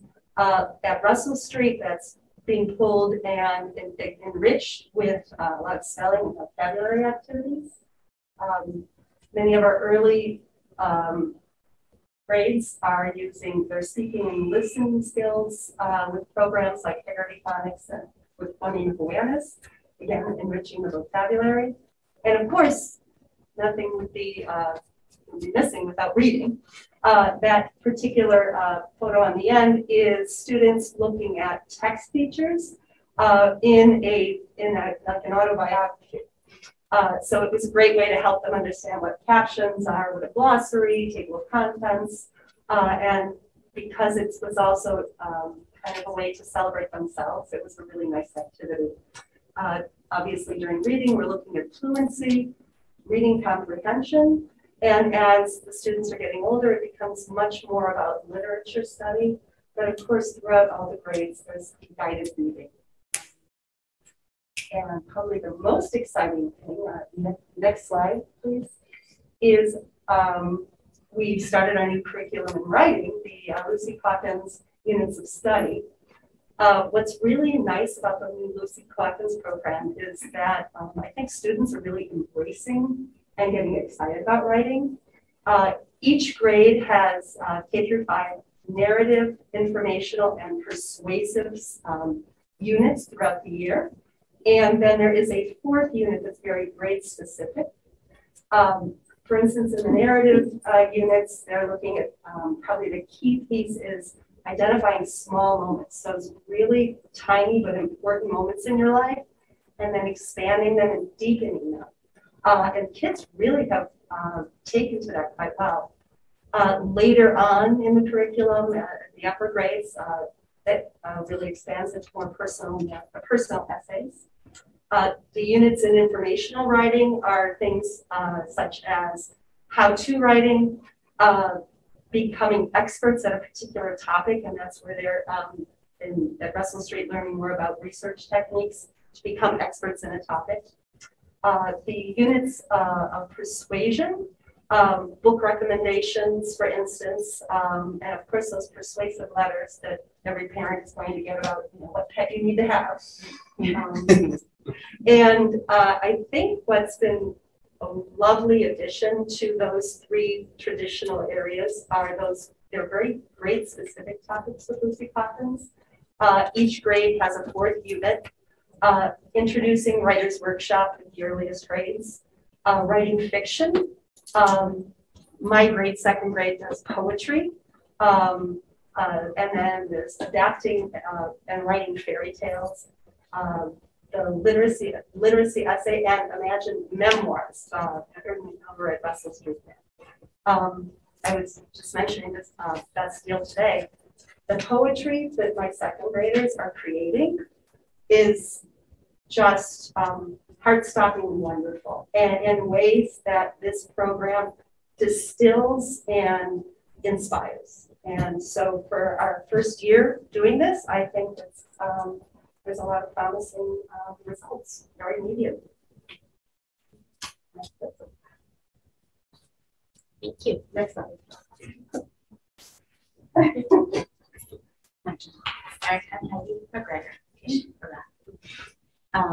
Anyway, I want to talk to you about STEM integration. So this is year 4 of our implementation of a STEM integration program, K-5. And I feel like this year, like things are happening, like it's really coming into its own. So what we, and last year was a challenging year, as everyone has already talked about, because our maker spaces were actually physically closed. So everything that we did in the maker STEM space was done virtually. I was making little bags to send home with kids. You got some. So this year, what we decided to make some changes in how STEM was going to be integrated, and the real focus was on equity of access. We wanted to make sure that all of our students K-5 had the same opportunities for STEM and acquiring the skills that go with STEM. So what we came up with was each grade level would have an anchor project that would happen in the makerspace, either Schcmte's Imagitorium or the think tank, per trimester. So 3 trimesters a year, 3 big anchor projects. I was a little worried about bandwidth on there, going between 2 schools. I wasn't sure if I could pull that off, but we did it. We are doing it. And it also left room for the same sort of spontaneous projects that come up throughout the year when a teacher might want to come down and do some activity with a robot or get the pancake bot out. Mrs. Patterson was down last week for pancake bot. So there's still room for that. So these are, and everything that we're doing with STEM integration includes other curriculum areas as well. So in kindergarten, that picture there is when we, part of their science curriculum is in kindergarten, they have to explore the properties of different materials. So paper and wood is a big property exploration where they normally would look at paper and wood. So we decided to spice it up a little bit, and we introduced an ELA component. So we read the 3 Little Pigs, and we talked about structures and building structures, and the students came down 3 separate times to the Imagitorium, and the first time they came down, they built structures with paper. And then my wind tunnel right there, you can see, I don't know if you can see my beautiful wolf, but the wind tunnel is tipped forward and dressed up like the big bad wolf. So students would come and bring their paper houses and put it in front of the big bad wolf and see if it would get thrown down. And there's little pigs there too. I don't know if you can see those. And then they did the same experiment another day with wooden houses. And then they were able to, we actually did a Venn diagram in kindergarten and talked about the properties of paper and wood and how they were similar and how they were different. And then we're also, kindergarten is also participating in our second annual district-wide STEM challenge, which this year is called Can Do Island. And this is something that we actually have kindergartners all the way, we actually have a freshman in college participating, an alumni has come back to participate this year. So as of today, we have 600 students who have completed the Can Do Island STEM challenge. And by the end of the project, in about a week's time, it's going to be about 900 students who have completed this challenge. Yes, very, very exciting. It's exciting. I could talk about that all day, so just cut me off right there. So we'll do that another day. So the STEM integration for transitional, they did an egg drop earlier this year. Our custodian, Mr. Peter, even went up on the roof for us and dropped eggs. It was fabulous. And then we did Lego wind-powered cars, which is a great opportunity for the students to practice, building, some autonomy, understanding a little bit about wind energy. We did a little unit on simple machines, which was very exciting. And the picture there is through the Schcmte Scientist program. We found a zoo expert. We found a scientist in Texas who her expertise is in zoos, and she knows all about how to feed animals in zoos. So she met with us virtually and talked to us about how she feeds animals in zoos. And then the students used with their knowledge of simple machines to design contraptions to feed zoo animals. And we did that in the Imagitorium. And they've also done Can Do Island a couple of times now. Today was their second round on Can Do Island. And our grade 1 students, we did an integration with art and social studies, where they came to the Imagitorium. This was multiple visits, and basically we used an art class. They drew pictures of buildings that they felt should be in a community, and we did a lot of talking about what does a community need, what kinds of buildings do they need, and then they drew their buildings, and then we cut them on the laser cutter. And then the students came back to the Imagitorium, and we built our communities, and we did some unplugged coding activities where students had to code their little Lego figures to travel around to the communities that they laser cut. They are also very proficient coders at this point. We've had some Scratch Junior. We did several stories that they coded in Scratch Junior, including the Mitten. That was sort of our anchor project, where they coded the stories. And as an aside, I am actually going to be presenting that project at the ISTE conference in New Orleans in June. So our first grade coding stories project is going to New Orleans. So pretty excited about that. And our grade 2 students, you already saw the pictures of the big cardboard community during the social studies slides. And that was a big, fabulous hands-on activity. So the students came down to the Imagitorium and they learned how to use screwdrivers. You can see in the picture, there's a screwdriver there. These are our make-do construction kits. And there's saws that are kid-safe saws, screws, screwdrivers, and the little yellow thing there, we affectionately call that the pokey thingy. And that's for like popping holes into the cardboard so that you can fold it and you can get your screws in there. So it was a very hands-on maker project. There was no technology involved in that. And they built all the buildings in their community. They did a little mini unit with me on friction, where we set up friction stations so they can understand how friction works. And right now, our second graders are studying geometry and math. So I'm introducing them to a program called Tinkercad, which is for 3D modeling. So they're looking at geometric figures in a 3D model.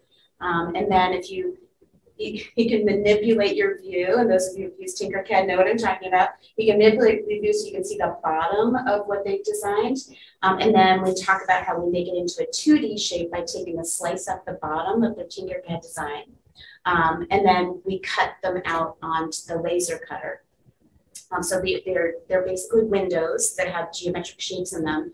And then when they come back another day, I have them all laser cut for them, and we get the flashlights out and we turn off the lights, and we just kind of like shine our windows onto the ceiling, and we can manipulate how the geometric shapes look based on how they're angled. Next slide. There's more, sorry. Oh, and then for grade 3, there's a little video there on our Making Music project, if you want to play that.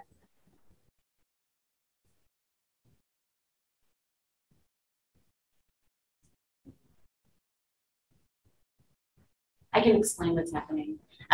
So all of our third graders, this is a big collaboration between the music teacher and I.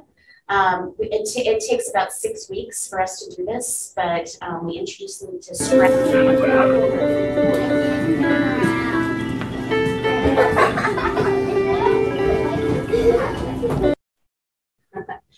So we start with scratch coding, and then our music teacher teaches them about pentatonic scales, which I had to learn about because I did not know about that before doing this project with him.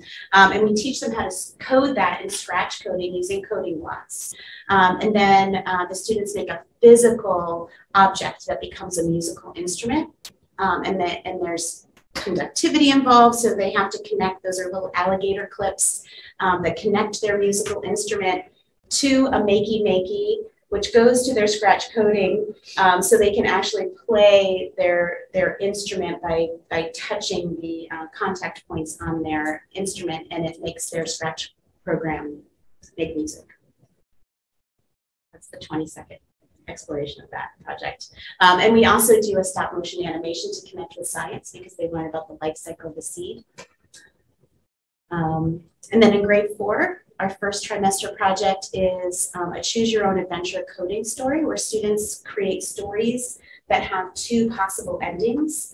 So I introduced to them the idea of conditionals in computer science, understanding like how to create a conditional. So they can choose, the reader gets to choose how the story will end. So there's 2 possible endings. And then the Explorers with the Group, Nicole and I already explained that earlier. And then our third trimester project includes Can Do Island, but we also do 3D printed bubble ones. And that we use during the engineering design process. And students make prototypes out of pipe cleaners, and then they use Tinkercad, which is the same program I'm introducing in 2nd grade. So it's going to have threads all the way through. And they make their own bubble wands, and then we go outside and make bubble. And then in 5th grade, our first trimester integration is ELA. They read a story called, Esperanza Rising. Esperanza Rising. So what they do is they design a character medallion as if they were to give a medallion to a character in the story. They can choose any character that they want. And their medallion has to include a word and 2 symbols that represent that character, just sort of do like a concrete abstract thing. And then we print those out on the 3D printer. And that picture there is an example of that. And then we bring back that scratch coding with conditionals that they learn in 4th grade. We bring it again into 5th grade because it's a tricky concept. And they code interactive math word problems. So instead of connecting the coding with their ELA block, we connect it with their math. And then right now, I'm collaborating with our phys ed teacher because STEM should be in every subject, right? So now I'm in phys ed. So we got a grant to buy these unruly splats pads, I guess you could call them. And we rolled it out with 1 5th grade gym class already. And what they are is they're actual pads that you can stomp on. So we can code them to set up relay races and any kind of interactive game you can think of. And the coding is very similar to Scratch, so it's going to be something that the students will be able to understand. And that's it. Great. Thank you. Thank you very much.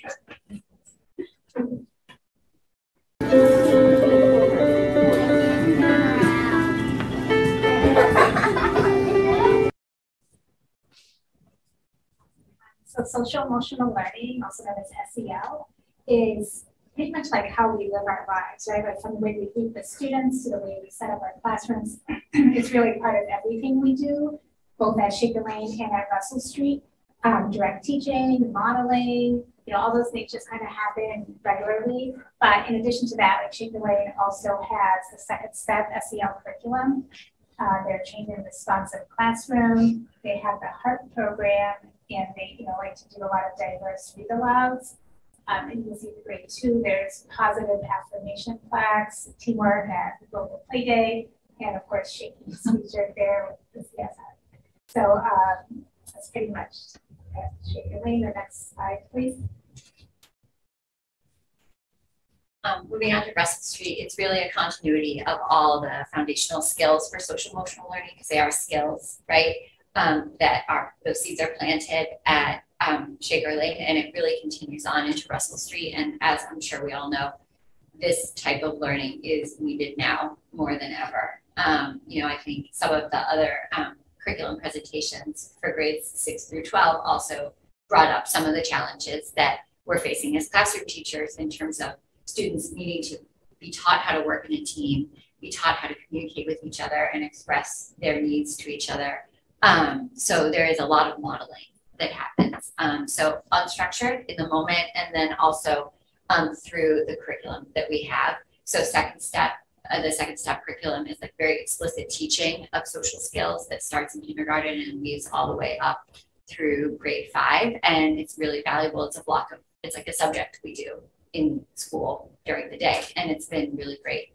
As opposed to that, the responsive classroom is more of a model or like a framework for your teaching and how you want your classroom to run. So it includes things that I'm sure you hear about as parents, such as morning meeting, it might be closing meeting, the calm corner, different things like that, kind of structures that are built into the teaching to help the classroom run as like a respectful community. We also have sort of inspired, I think, by the HEART program, we have the Strike program, which rewards kids for positive behaviors that teachers or even other students might see them do throughout the day. We really, our librarian has done a wonderful job creating a classroom book a day program where each classroom gets a picture book to read every day, many of them focusing on diversity, inclusion, and really just a wide array of topics. It's amazing, the books that she has found, and they spark and inspire a lot of discussion in the classroom. And then also we have been doing a kindness week for the last couple of years. That's been really fun, focusing every day on different elements of being kind to each other, really celebrating and rewarding kindness. And we also just have a lot of fun. So there's High Five Friday with the Littleton Police Department. That's always like a real highlight. We do have morning meeting in all the classrooms every day, and that's my classroom there, joined in with another 4th grade classroom. So there were like 50 kids in there greeting each other and sharing. It's really fun. And then there's an element of service throughout the grade levels at Russell Street. So we just did a birthday wishes service project to bring birthday parties to kids in homeless shelters. And I know that other grades also do things with the senior center and things like that. So it's really an important part. I think this year in particular, the most important part really of what we do. So yeah. Do you have any questions about that? Thank you. Thank you. Thank you very much. Job well done.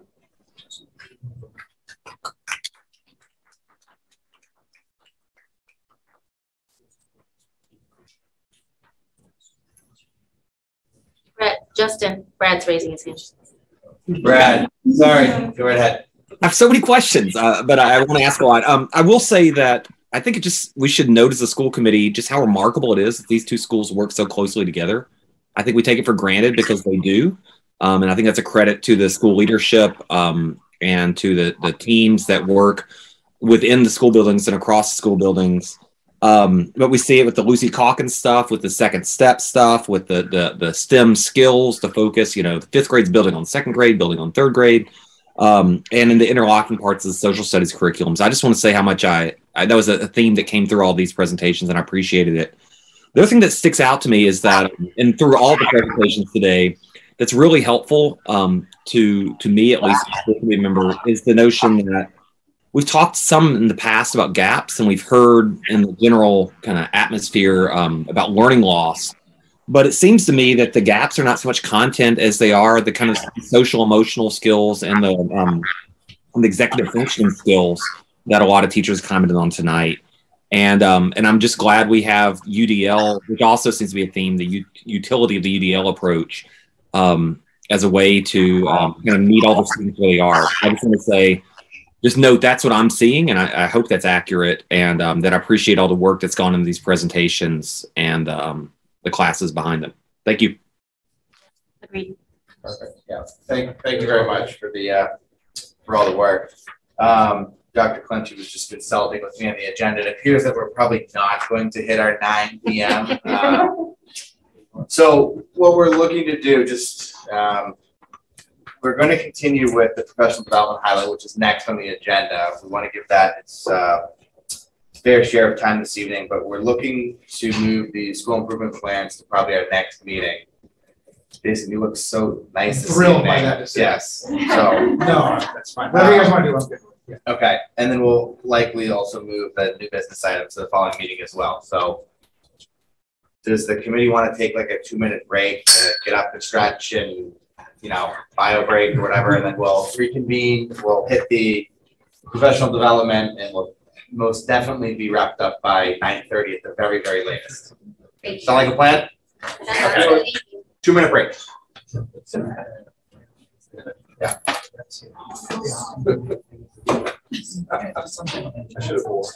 Well, I said I wanted to experience a school committee. Yeah, I get a really long one.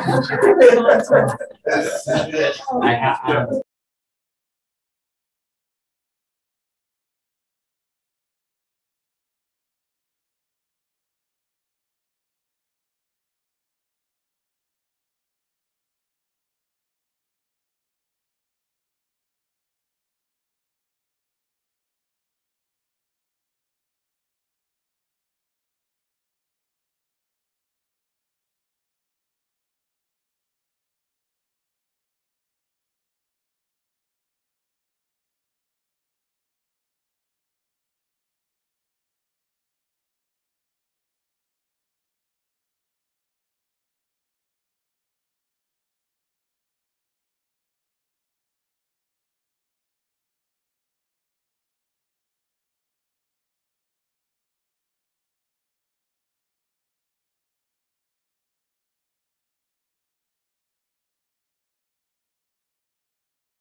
So, all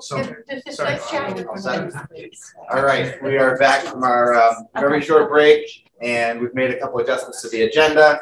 So up next, we've got professional development highlights and update.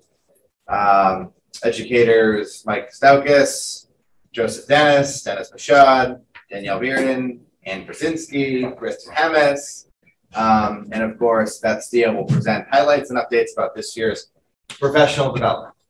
Take it away. All right. So for I think tonight what you see a lot of is the enthusiasm and the passion that our educators have. And it is so awesome to see. And as a couple of the ECC members said, quite honestly, any one of them could talk to you for continuous amount of hours because we just love what we do. And so we appreciate the time to be able to share this passion with you. Even if it takes a little bit of a longer thing tonight. So you will see that passion continue throughout this presentation about professional development.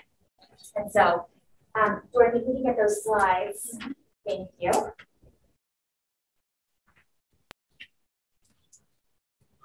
Jump right to the second one.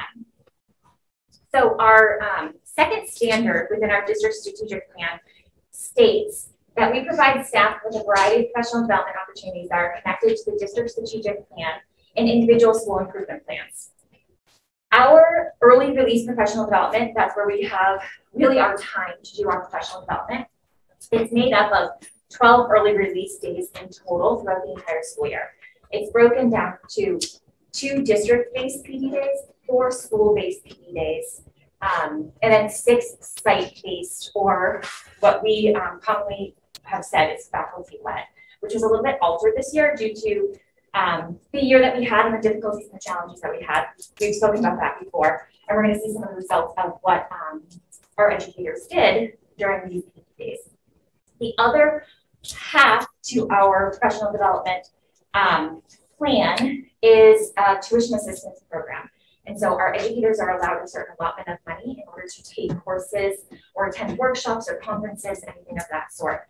And that, while it was a little bit slower last year, just because of the difficulties, it has picked back up this year. We anticipate it to continue to kind of get back to that normal rate that we usually spend moving forward. Next slide, please. So our presentation this evening, I could talk to you all day about PD, but it's better to hear from those that are participating in it, that have participated, and that have directly taken what they have learned from their professional development and put it right into their classes, and the direct impact that this time spent actually has on our students. And so we have 6 educators joining us this evening. We're going to go between remote and in-person, and actually even a video. So we'll go in the order that's listed here. So we'll have Mike Vasukas, who is a history educator at the high school. And then we will have Joey Dennis, who's a history teacher at the middle school.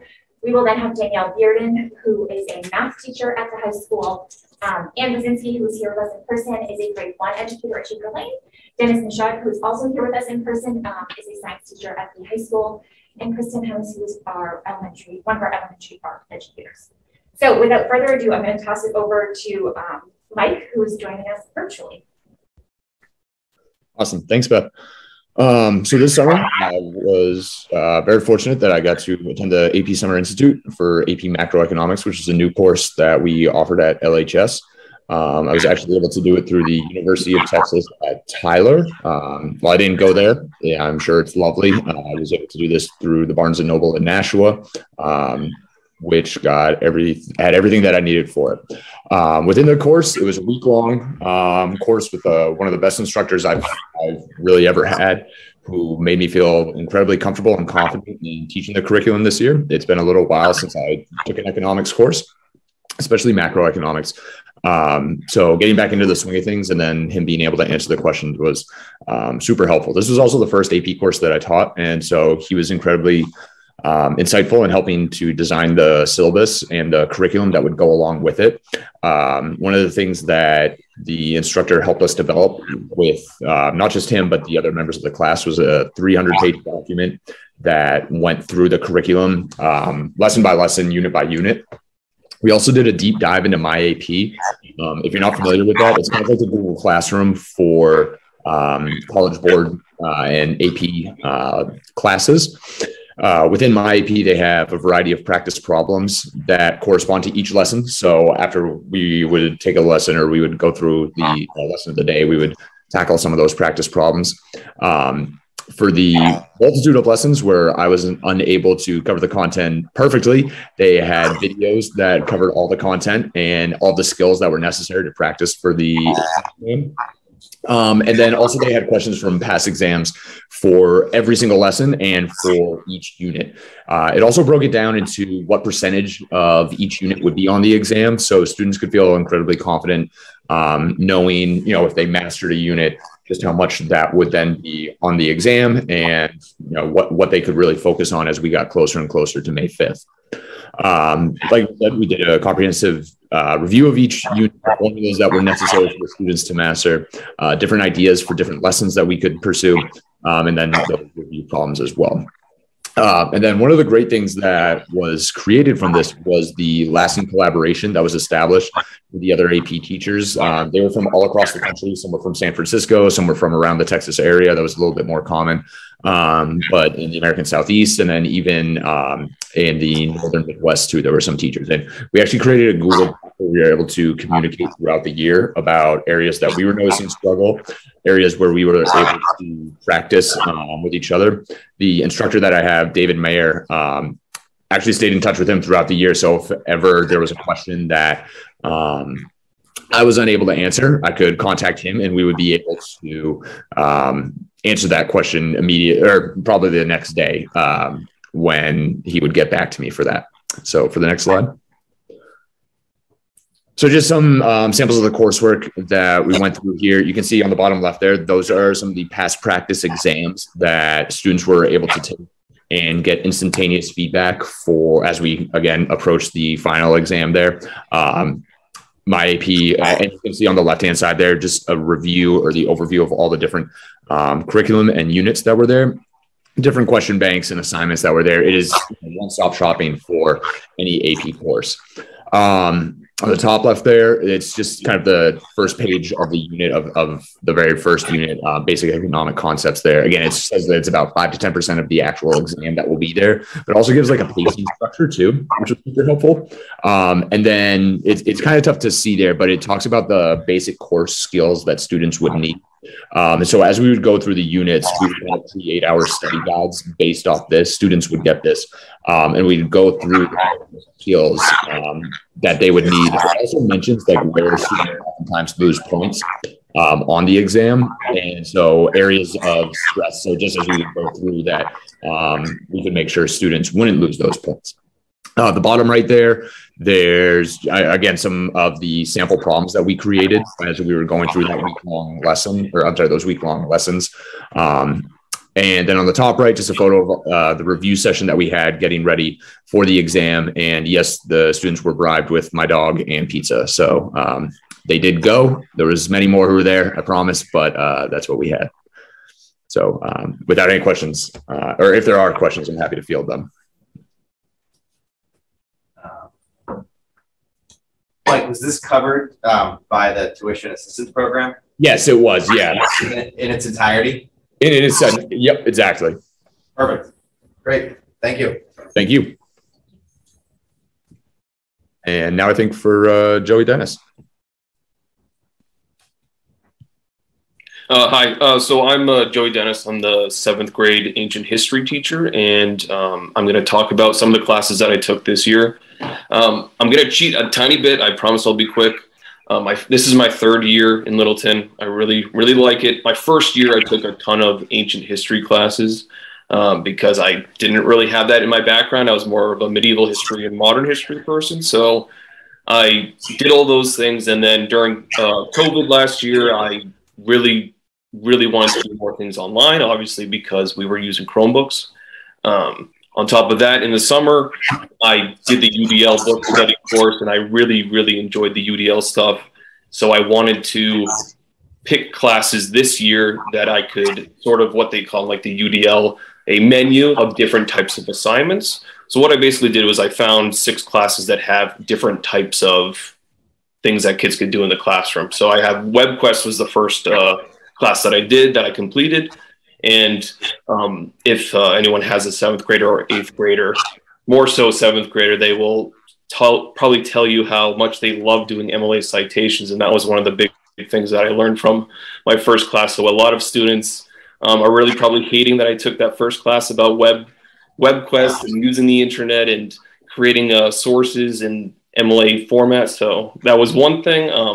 My second class was the effective strategy for middle school classrooms. And the biggest thing that I probably took from that was an incentive system that I implemented this trimester, where basically students can earn points every day with how productive they are, how prepared they are for class. So really targeting the social emotional aspects of class. Like I know a lot of teachers were just talking about how that's been really impacted because of just how things have been the past like 2 years. So that was a big thing I got from that class. The last 4, I tried, and I still try very hard to sneak as much writing in.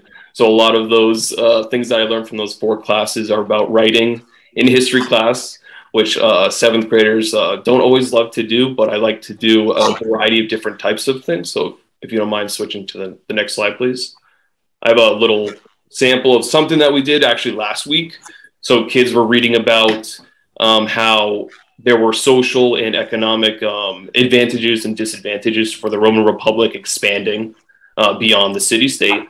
And what kids were asked to do was create a picture book, either independently or with a buddy, and really delve into a lot of very complex things that you wouldn't really expect, I think, most 7th graders to understand. And having a mixture of drawing and coloring and writing with reading, I think, was something that was pretty successful. The kids were allowed to do it on paper and they were allowed to do it on the computer, which gives that choice as well. But yeah, so I want to keep mine brief. I really, really appreciate the invitation. And I really like taking classes. So I'm glad that they all worked out for the tuition reimbursement. So thank you for the invitation and thank you for the program. Justin, can I ask a question here? I'm sorry. Yes, you may, Mr. Austin. I'm sorry, Joe. I can't let history stuff go by without me asking questions. So that's stuff, right? Yeah, it's good stuff. And I would just say that I really appreciate you kind of explaining your personal narrative of PD and your choice, starting with the content. I have to get up to speed on this, and then focusing on how to communicate it and create creative assignments. Just seems like a really good way to spend your first 3 years of development. I guess my question is, you're talking about courses. Are these just PD courses? Are these college courses? Tell us a little bit about how you're finding these courses and what they are. Yeah, sure. So these are courses that are offered online. They're 1 year sort of self-paced courses that are offered through Professional Development Institute, which you can pay additional money to get them as University of San Diego accredited graduate courses. Great. So they count as your PD credits towards professional license. Yeah. Or they count as credits towards the degree. Gotcha. Yeah, exactly. Thank you. These seem to be wonderful choices. Thank you for sharing. Yep. Danielle Bearden is next. So she's also virtual. Great. Good evening, everyone. Hi. Thank you for having me. So I am a math teacher at the high school. This is the end of my 5th year. And I have taken the opportunity, since you guys offer tuition reimbursement, to take as many classes as I can. So you can see a long list of all the classes I've taken. And I'm currently enrolled in 5 more that are also self-paced through what's called Learner's Edge and accredited through Augusta University. So one of my learning goals this year was, or like my 2-year plan was to do more project-based style learning and a variety of assessments. So I kind of honed in on those 2 topics because I could talk forever about all the different things I've done. The 2 that kind of really led to what I'm using, like not strictly, but like to help from the classes, is the project-based learning for the digital age. I had to do a lot of that during remote. That's why I took that course. And then differentiating learning how to teach to a variety of abilities levels. And like I'm currently enrolled in a UDL lesson plan class that I've been implementing also. So during the time of COVID, I did a lot of project stuff rather than actual paper assessments, because I just didn't think that would be as equitable with half the class in, half the class out. And this was more like real life applicable assignments, in my opinion. So I just have a few samples to show. If you could go to the next slide. So in geometry specifically, last year I taught Algebra 2. This year I'm teaching pre-calc, but this has been like the consistent course that I've always taught in my 15 years of teaching. These were some projects that I have done and reused multiple times. So I'm reusing it again this year. So like the garden project, Cantastic challenge, triangle Instagram, Transformation Cartoon, and the Quadrilateral Family album were the ones that I really took off with last year during the remote time. If you can go to the next slide. So this is just a description of the garden project. We use the area all the time in real life. So that what inspired it actually is during COVID, when I was home, we ended up making a raised bed garden in our backyard. So I actually that year had them calculate how much it was costing me to do that garden the way I designed it, but then I let them pick the design in the future. So they got to make a design with any shapes they wanted, but like there was like certain things they had to use. So they had to include a triangle, parallelogram, rhombus, things like that, because those are all the different figures that they need to know how to find the area of and perimeter. And then I had them research. I made them use Home Depot just so that was consistent. How much it would cost to do certain things like put in a bench or what plants you wanted to put in the garden, and fencing and all that stuff. So they calculated how much the actual project would cost. If you can go to the next slide. So this is just a sample project that someone did. So they had to show all their calculations on one page, and everybody's was different. So I used a rubric to grade it because their shapes weren't all going to be the same size. And then they had to show a design. This person decided to be colorful with it. It wasn't a requirement, but was eye-pleasing. So I enjoyed looking at that. So you can see where like there's a fence versus a water feature, things like that. Can you do the next slide, please? Then another project I did was a triangle Instagram project. So instead of me teaching them about triangles, which they've been learning about since they were in middle school, I had them put everything they know already about triangles into so this was like a project-based learning. Instead of me teaching the topic, they were supposed to investigate, define triangles, find different pieces that they needed to know, like the triangle sum theorem, things like that. And then they had to make an Instagram page. It ended up being a slideshow. So can you go to the next slide? This is just a sample of someone's homepage for it. So it has all the different ones, and they could come up with funny friends that they have, things like that. So I thought this was a clever starting page. And then each slide after that addresses the requirements for the project. Could you go to the next slide, please? This was a end of unit project. So like they had learned all the different things about quadrilaterals over several classes. And then as a final project, instead of doing a test, they did this project where they had to design a family album for the grandmother of the quadrilaterals. And so there's like all these different little groups within quadrilaterals, and they had to identify their properties. They had to do what's called coordinate proofs for each one. So I required that I gave them coordinates, and they did the specific ways of proving using different formulas. So I think it was a little more interesting than me just giving them a pen and paper test on quadrilaterals. And they seem to enjoy it, especially the people that like doing art. Next slide, please. So this is an example of one page of it. So it shows the work, but then they had to draw it, and then they also had to write all the properties out. Some people did it on the computer, some people did it by hand. I gave them the choice. Next slide, please. So I guess that's all that I had in this. But I really do want to thank you guys for giving me the opportunity to do so much classes, because it's been, I love to learn, and hopefully it shows.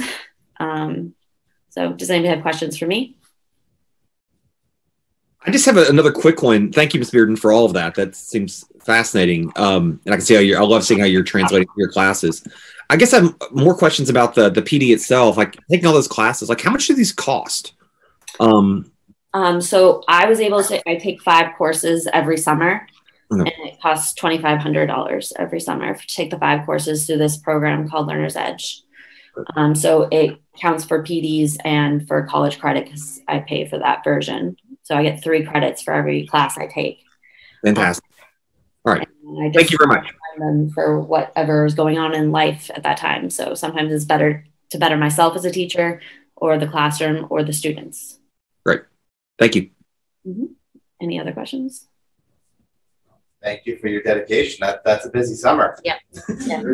I do like doing it. I'm wondering the same thing. I'm like, is this happening at night, on the weekends? How are you getting this all in? But everybody's always confused how I do it all, but somehow I manage.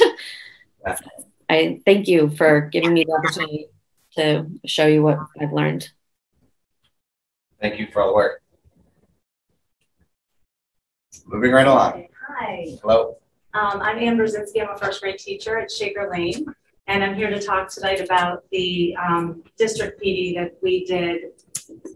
We've heard a lot about UDL tonight. People have been mentioning it quite a bit. So I do have a definition up there if you're wondering what the definition of UDL is, Universal Design for Learning.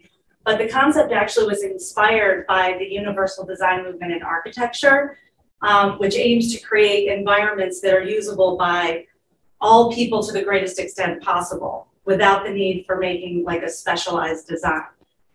So a good example of that would be curb cuts, where a wheelchair could have accessibility from a crosswalk onto a sidewalk without having to get over the curb.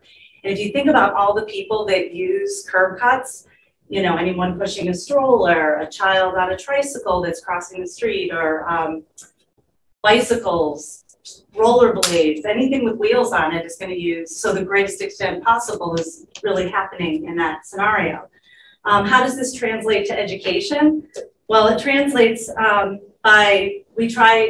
Universal Design for Learning tries to level the playing field by minimizing barriers in the environment and developing sort of flexible methods of delivery. So what did I learn and my team learn from the PD? Well, 4 of the 6 Wednesday PD sessions were dedicated to learning about and creating UDL opportunities for our first graders. So there were so many takeaways. The way that the first grade team kind of approached this was that we would either gather in one classroom and watch the same podcasts or video presentations. We would go to our own rooms and read articles. And then we'd come back together and we kind of brainstorm and talk about what we learned, what were the major takeaways. And we were so excited about this, we kind of went a little crazy and said, after the first training, we listed a whole bunch of different takeaways and immediately started thinking, well, we could make these kits and we could share them among the grade level and we could get the, picked first grade standards and we can, well, I'll continue with the presentation because it does go into it in more detail, but the main takeaways were that UDL gives students choice. It's well documented that self-direction and choices allows students to have greater ownership over their learning, reducing barriers in the environment. I had mentioned that before. And what are some of these barriers? Maybe not knowing some key vocabulary, or maybe a student has some social emotional challenges. Maybe there's not enough background knowledge or required skills to accomplish a certain task, lacking interest in the subject. So while no lesson will be barrier-free, UDL really does try to minimize those barriers as much as possible. So reducing barriers, varying the environment, increasing engagement through various different delivery methods and different tools. Next slide, please. So how did the Shaker Lane Grade 1 team, what did we do with the training? Each teacher took a first grade math standard and we created UDL kits around that standard. So the standards we looked at were counting to 120, measurement using non-standard units, adding 3 numbers together, and I bolded that in my slide because that was the one that I actually did, and I did bring an example of the kit. I'm not going to go through it all, I'll just show it to you quickly. Telling time, math facts with operations of addition and subtraction, US coins, so the penny, nickel, dime, and quarter, and place value. Next slide. Each kit includes a variety of different activities, technology-based, typically Seesaw and Boom cards are the avenue we go there. Seesaw was our platform for kindergarten and first grade last year during remote learning and hybrid learning, and we continue to use it in the classroom. The students are very well versed in it.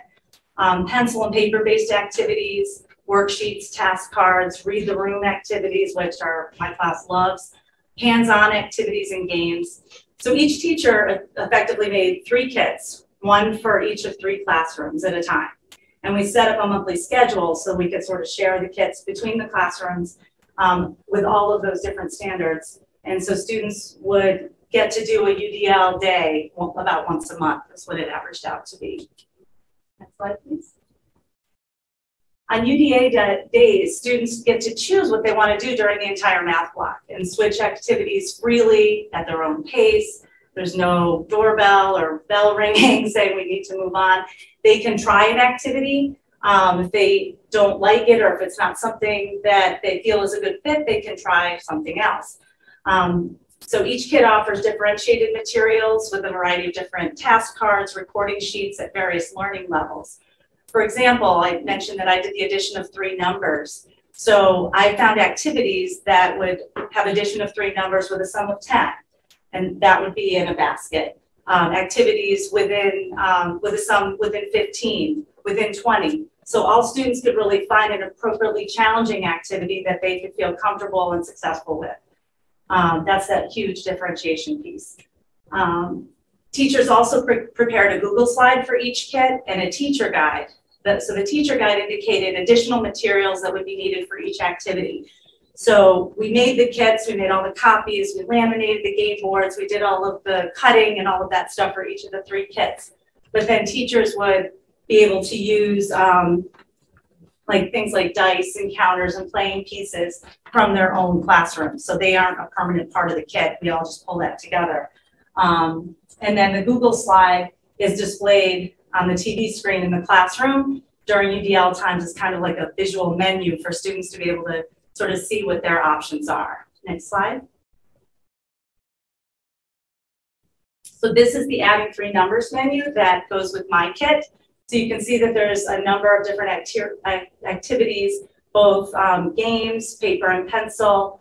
I'm going to draw your attention real quick to that adding 3 numbers Pop-It game. I don't know if you're aware of this, but Pop-It, like anything with a Pop-It is like a first grade rage right now.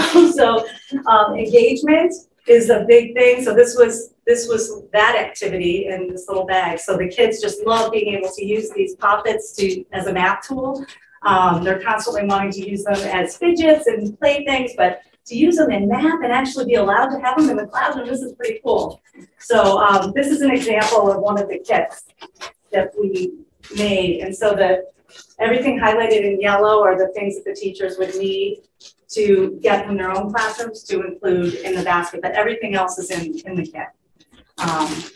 So you see that there's boom cards, there's seesaw activities, there's a grab and sort adding activity where the student would pull their hand into a basket and pull out different colored cubes, sort them out, create a 3-number addition problem and solve it. The number task cards had lots of different levels, but there's a little literacy involved in that because they would have to crack the code. They would create the math problem, and then there's a letter that goes with the answer, and they would spell out a word. Bump game, like my class loves Bump and Read the Room. Those are like have to be in every kit because they love them so much. So that's kind of the menu that's up during the entire UDL class day. Next slide, please. The next few slides are just, I'm almost at the end here. I know it's getting late, but these are just some pictures of kids in UDL in action in my classroom. So this was our most recent UDL, which was on coins. The student in the red shirt is actually identifying the points at the bottom of the page and making tally marks. So 2 different math skills in that activity. The 2 students in the corner are doing a coin exchange game together. Next slide, please. Then we have 2 other students at my stand-up desk playing another game with a spinner with a paper clip, and another student on the floor with task cards and clipboards. Next slide. We've got a student working on the iPad doing a boom card, and 2 other students at my teacher desk doing some task card activities. Next slide. And this is the last picture slide where the little student in the corner there is actually cutting and pasting. It's a cut and paste activity. So she identifies the coin, the heads, the tails, and the value of the coin for all 4 of the coins we teach.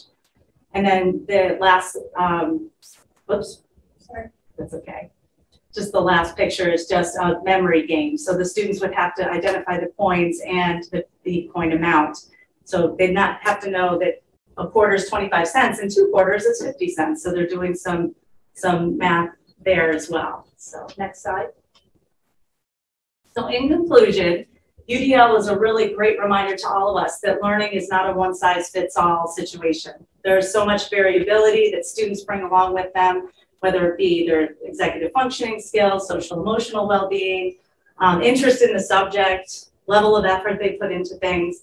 It's all variable. Giving choices to students provides ownership and breaks down those barriers, recognizing the power of or. You can try this or that. And students are allowed to work at their own pace. And UDL, most importantly, is a framework for teachers to plan and deliver activities to engage all learners to the greatest extent possible. And then last slide. So on behalf of the first grade team at Shaker Lane, we'd like to thank Mrs. Beth Steele and Littleton Public Schools for this amazing training and the time to work on creating these learning opportunities for our students. Like just having time to make these kits was just so valuable. A lot of times we spend a lot of our own time doing it, but to have some hours really dedicated during work time was just invaluable to us all.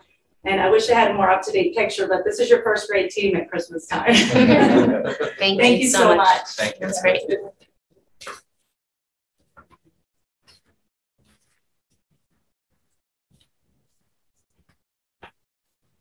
Right. You'll see it says UDL again, but I'll do this as a compliment. So I'm Dennis Michaud. I'm a new science teacher at the high school, and filling some big shoes. Dr. Howie's in the physics room. But so my part of it. Kasha, who came to. She's part of CAST, came to, well, didn't come, but virtually presented about UDL. I don't know how much you paid her, but she was definitely worth it. You know, to me, it was just she, you know, and give her a bonus next time. I know she, no, she to me as a, I mean, I've been in other districts. I've had PD in differentiated instruction.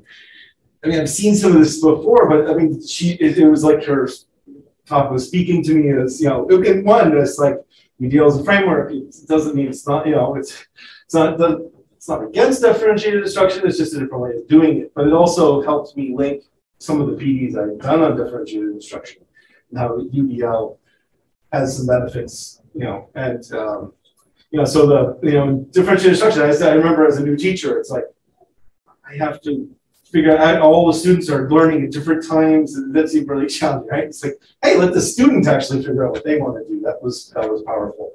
And then the barriers, the design, not to use it. So, you know, something's happening. You know, it really is at the design level, and you know that's the responsibility of the teacher to try to figure out how can I eliminate these barriers and so I just really thought that she was really helpful. I mean, CAST has a lot of materials, but you know she helped guide us through what those were, and I, you know, and again for like, so I, you know. So not new to teaching, but new. I had 4 preps this year with classes I never taught before. So it was definitely a challenging year having this valuable PD time where I actually could sort of set all of the stuff that's on fire away and deal with this, like, how can I really think about making this better? And you know, she said really important things like, don't try to do it all at once. Right? Do a line across or do, you know, and so yeah, I definitely thought that was good. She came back later on in March. I had some office hours for us to talk with her. So you know, so that was absolutely, and the CAST stuff's all free, but you know, she was definitely a great key to it. And then just quickly, just a couple of things that in my classroom. So next slide, please.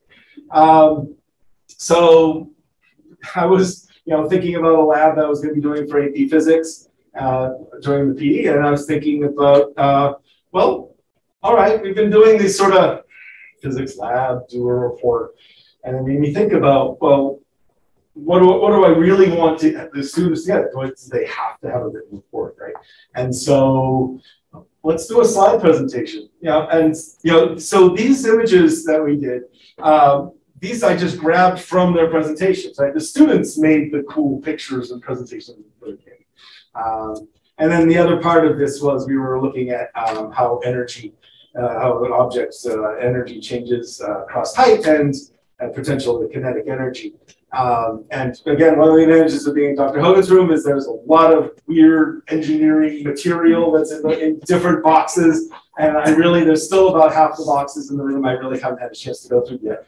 But you're like, hey, look, all this cool stuff. So the students were able to sort of go around and find some found materials and basically find ways in which take a ball going from a high space to a low space and measure it. So that was, I think, a really good opportunity to meet what was the goal of it. The students met those goals and had a lot more fun doing it. Next slide, please. And in the other class, this is honors physics. I've been hearing a lot about Pear Deck, really hadn't given the time. So having a professional development time where I can spend in my, like, okay, well, let's just see what this is. It's a free add-on to Google Slides. And, but basically then you can, have that students come in through a link and they can draw on the Google Slides. And so this is free form. Students can type, they can draw, all the little extra add-ons. Those are things that I grabbed from other slides that people had drawn. Students had drawn. While they're waiting for us to talk about the answers, they're doodling and they know we're going to go through the slides. So some of them are taking perhaps maybe a little bit too much time to to be making the press of the slide. But I can see how they're all thinking. I can see from a development thing, are we getting the right idea? And they can correct it on the fly if we can talk about it. So that's it for my presentations. But it's been really cool. I'm really happy to have had this opportunity. Thank you. Thank you for sharing that perspective. Being a new teacher and coming from other districts. So yeah. Okay. Kristen Hummus, who is our elementary art educator, was not able to be here this evening, but really wanted to share her experience with all of you. So one of our module Cs this year, as you heard, UDL was an option, PBL, a project-based learning was an option, health was an option, a book study was also an option, and that was the one that Kristen did and would like to share with you. So if you could show that video, Dorothy, please.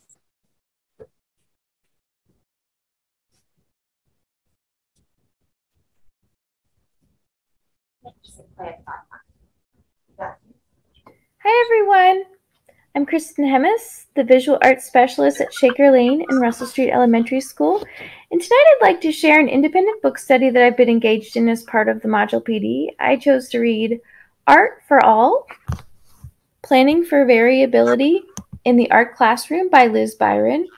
My book choice was inspired by Katie Novak. She led our cross-district PD in October titled Building an Equitable Learning Environment. She recommended this book as a great resource of information for learning about universal design for learning in the art room. I also just would like to note that the author of this book, Liz Byron, is a visual arts specialist in the Boston Public Schools.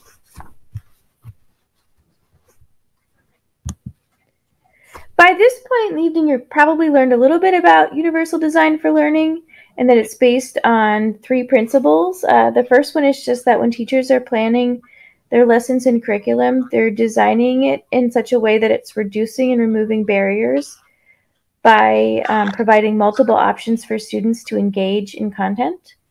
And they're also providing multiple options for students to learn the what, or the representation of the content. And students are able to share what they know through action and expression in a variety of ways. UDL really separates itself from other learning fads because it's backed in neuroscience and 30 years of research. The idea is that as teachers, we provide meaningful and relevant options towards these 3 principles that are connected to a clear and rigorous goal or objective. And it's important to note that the end product's not included in the goal in order to account for the variability of the learner in the art classroom. So I believe that art teachers are in a unique position because we see most, if not all, of the learners in a school. And so we're able to really immerse large numbers of students in content environment that is accessible and inspiring. Using the principles of universal design for learning, we can plan to include all learners, and we begin to shift our mindset, and this is my main takeaway from the book is just seeing students, not seeing students with disabilities and accessibilities, and rather beginning to recognize instead that these are characteristics of our curriculum and the environment, but not our students. So I'll say that part again. We shift our mindset from seeing students with disabilities and inaccessibilities and begin to recognize that these are characteristics of our curriculum and environment, not our students. So what does this all look like in the art room? Okay, so this is kind of my takeaways and, you know, an example of how I apply this in the art room. So in 4th grade, students learn about the different regions of the United States. And so in the art room, I plan a unit that explores the different regions of the United States through art and artists, art history, culture. And so one of the lessons within this unit in the art room was that students would become familiar with the art heritage of the Southwestern United States and learn about different artists in that region, and then create a work of art inspired by the Southwestern climate and biome with a strong focus on craftspersonship. So for this project, students, first off, we did kind of like a KWL activity where they shared what they thought they knew about the Southwest. And after they did that, we did a little bit more research in a variety of ways where students were able to learn about all the different kind of characteristics of the southwestern part of the United States. They learned about different artists such as Maria Martinez, Georgia O'Keeffe, the Weavers of Monument Valley, the Pueblo potters of San Ildefonso. And then they took that information and their inspiration from learning about those different artists and the culture, and they were able to create their own work of art using a variety of materials in any style that they want. So I like them to use the art room as their studio and to become familiar with the materials in the classroom so that they can choose what they'd like to use and what they think would fit best for their idea. And they were given a couple of rubrics, just an example here of a craftspersonship rubric showing like what good craftspersonship looks like using a variety of materials. They were able to create their own work of art relating right back to their learning objective in a variety of, so you can see some different styles, different techniques and materials used to help them all find success and reach this learning objective. So those are some of my main takeaways from this book and how I implement UDL in the art room. And I'll just leave you with this quote because I think kind of sums up my experience learning about this. Is just do your best until you can do better. And when you know better, do better, by Maya Angelou. Thank you so much for inviting me to share tonight. And just a little plug, tomorrow night is the art show at Russell Street School. We're happy to be back in the building to experience and celebrate our young artists. It's from 6 to 8 p.m. and we'll see you there. Thanks. Great. That's awesome. Yes. We go back to the slides. Dorothy. At the top. You got this. The PD. It's probably covered right now. Middle of your screen. Yellow.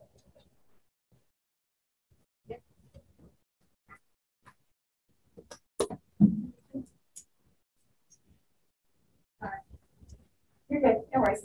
So when the slide gets up there, it is just a couple of images of the PD that we had this year. It included, as you heard this evening, partnership with CAST to really focus on UDL and bringing that and laying the groundwork for that framework to be implemented.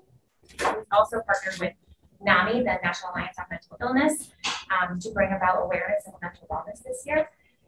Our opening day keynote was Adam Welcome, who was very motivating and spoke a lot about innovation. And then also our cross-district PT, which you've heard about several times this year, really focused on equity with a keynote by Katie Novak, who was the one that suggested the book to Kristen Hemis, as well as Mira Koshnerden. Funds, because we do a lot, right? There's a variety of PD that's offered. And so our district-based PD is mostly majority covered by 2 grants, federal grants that we have. They're entitlement grants, and so they're non-competitive is what that means. And so over the past 3 years, our average Title IIA grant has been about $24,700, and our average Title IVA grant has been $10,000. These grants can be combined, and so a lot of times what we do is we put that Title IVA into the Title IIA grant, and the Title IIA grant is very specific to professional development. And so that money, which ends up being about $33,000 to $35,000 on a yearly basis, covers the majority of the PD that we do. Next slide, please. This, I'm not going to read all of it to you because it was a little overwhelming to have so many words on a slide. But this was just a really wonderful quote. Christina Burndraft is a grade 4 special education educator at Russell Street, and she and I have had a couple of conversations throughout this year just about PD and what it means and why we do it. And so I had asked her to put into writing her thoughts, because I think she just is able to articulate it so beautifully as to why we use the time that we do for PD. And so I won't read all of it because you have it in front of you. It's also in the packet available to you, but I really just want to stress that third paragraph where she says, with multiple opportunities to collaborate with colleagues and having opportunities for guest speakers to attend and present, we as educators can learn about the teachings, philosophies, and pedagogies of others, collaborate with colleagues to create meaningful lessons, and then implement them almost immediately. And she goes on. I just think it's a beautifully stated as to why we do the PD that we do. Next slide, please, Dorothy. So looking ahead. In order to look ahead, we always review and reflect about what we've done. So on a yearly basis, we send out a survey to all of our staff about the PD, asking for feedback and input. And so you'll see some of the feedback that we received here on the screen. There's a desire for continuous UDL PD and connection back to it throughout the year. So really just implementing it thoroughly. Applicable ways to implement the UDL. So instead of being kind of like seminar, the introductory, actually diving into kind of what the grade 1 team did. They chose to do that on their on some of their PD days. Not everyone did that. And so being able to really hone in like the grade 1 team did to make it applicable to their daily lessons. Broaden and deepen their UDL knowledge. The win, as you heard, was, as Liz Kelly put it, win was a win this year. It was really well received. Our educators used that time really well. More PD and learning on district equity and, diversity, equity, and inclusion. Also continuing to support students return to full in-person learning. We heard this evening, right, about just some challenges that we have seen this year, and just continuing to support students to come back into the classroom full time and kind of build that stamina of what that looks like and how it has changed, quite frankly, because it's not the same as it was a couple years ago. And then also just keeping mental health at the forefront. So with that feedback, our plan for 22-23 is to maintain some of these focus that our educators are looking for. So maintaining a focus on diversity, equity, and inclusion, maintaining a focus on UDL, creating another cross-district PD day, which is election day, November 8th next year, and bringing back those faculty-led sessions, which really allows for a lot of voice and choice in how educators create and have their own professional learning. And then, of course, continuing with the tuition assistance program. I know that was a long presentation, a lot of information, but thank you. It's been a really valuable year for PD. Where, as you heard, we're kind of on a spectrum where some people are still just about to dip their toes back into the PD water, and others are full blown in the deep end with it. So we're excited to continue doing what we are doing moving forward. I have a quick question or comment, but should anybody else have? So my quick question would be, and maybe I'm wrong, but I assume that the tuition reimbursement program can be used for, or that we have staff that go out to attend a workshop or a seminar. And I was just wondering, because we've heard all year long that staffing's been an issue, and subs have been an issue, and I was just wondering kind of what the plan is for that long term. I mean, I think it's wonderful, but we've got to have the coverage back in the classroom, so it's kind of like, you know. So we actually monitor that, Okay. just to make sure, especially in years like this year where sub-coverage is really difficult, and educators know their value in the classroom, and so they don't often actually go on school days to conferences and workshops, unless it's really, you know, a once every couple of years opportunity. Okay. So just even this year, looking at the data, there was only very few, a couple per building, that had to use professional development day in which we had to pick us up. Sure. Perfect. And then my other comment or question would be, you know, we've arrived at 12 half days, and obviously there was you know, that evolved over time, and we've seen a tremendous amount of energy and appreciation for these professional development days. Like I want to recognize that. I think that they're very important, but at the same time, there becomes to be diminishing returns. So every professional development day is also a half a day where the children aren't in class and they're out doing something that's likely not academic related. So I guess we really got to hit home on all 12 of these things. And if it ends up being 8, or if it ends up, I don't know if we're ever going to get to more than 12. Like at some point it wouldn't make sense to have more and more professional development. And that's just, you know, my personal feedback. I see value in what we're doing wholeheartedly, but just want there to be a continued conscious effort at making sure that we take full advantage of these days, because they are days out of the classroom. And we've heard a lot tonight about, you know, what didn't occur over the last year and a half, and just having the kids in the classroom and interacting and socializing with one another is development that needs to take place. So. And I think that's an ongoing conversation, right, that we all need to have, and with the LEA and negotiations and whatnot. 12 is a lot. We've looked at area districts. It's a good amount of PD time that we have. But I will say the time is put to very good use. And we see the direct impact on our students. And so it is nice to have that. Yes, the students are not necessarily in the classroom for those half days, but when they come back to the classroom, it's almost double fold because our educators have learned. So thank you. Thank you. Well, and if I can jump on that, Beth, I think that was my main takeaway is one of the things that that we've heard, our definition of a learner. We want our students to be lifelong learners. And I think it's just really refreshing to see our teachers as lifelong learners too, but also it's not just learning for the sake of it. It's a learning that they're taking directly to the classroom. And I really appreciate being able to see that, the connections between, hey, I learned this, I studied this, I want to get better at this. And this is what it looked like in my physics classroom. And so it looked like in my other classroom. So I just want to say I appreciated that about the presentations.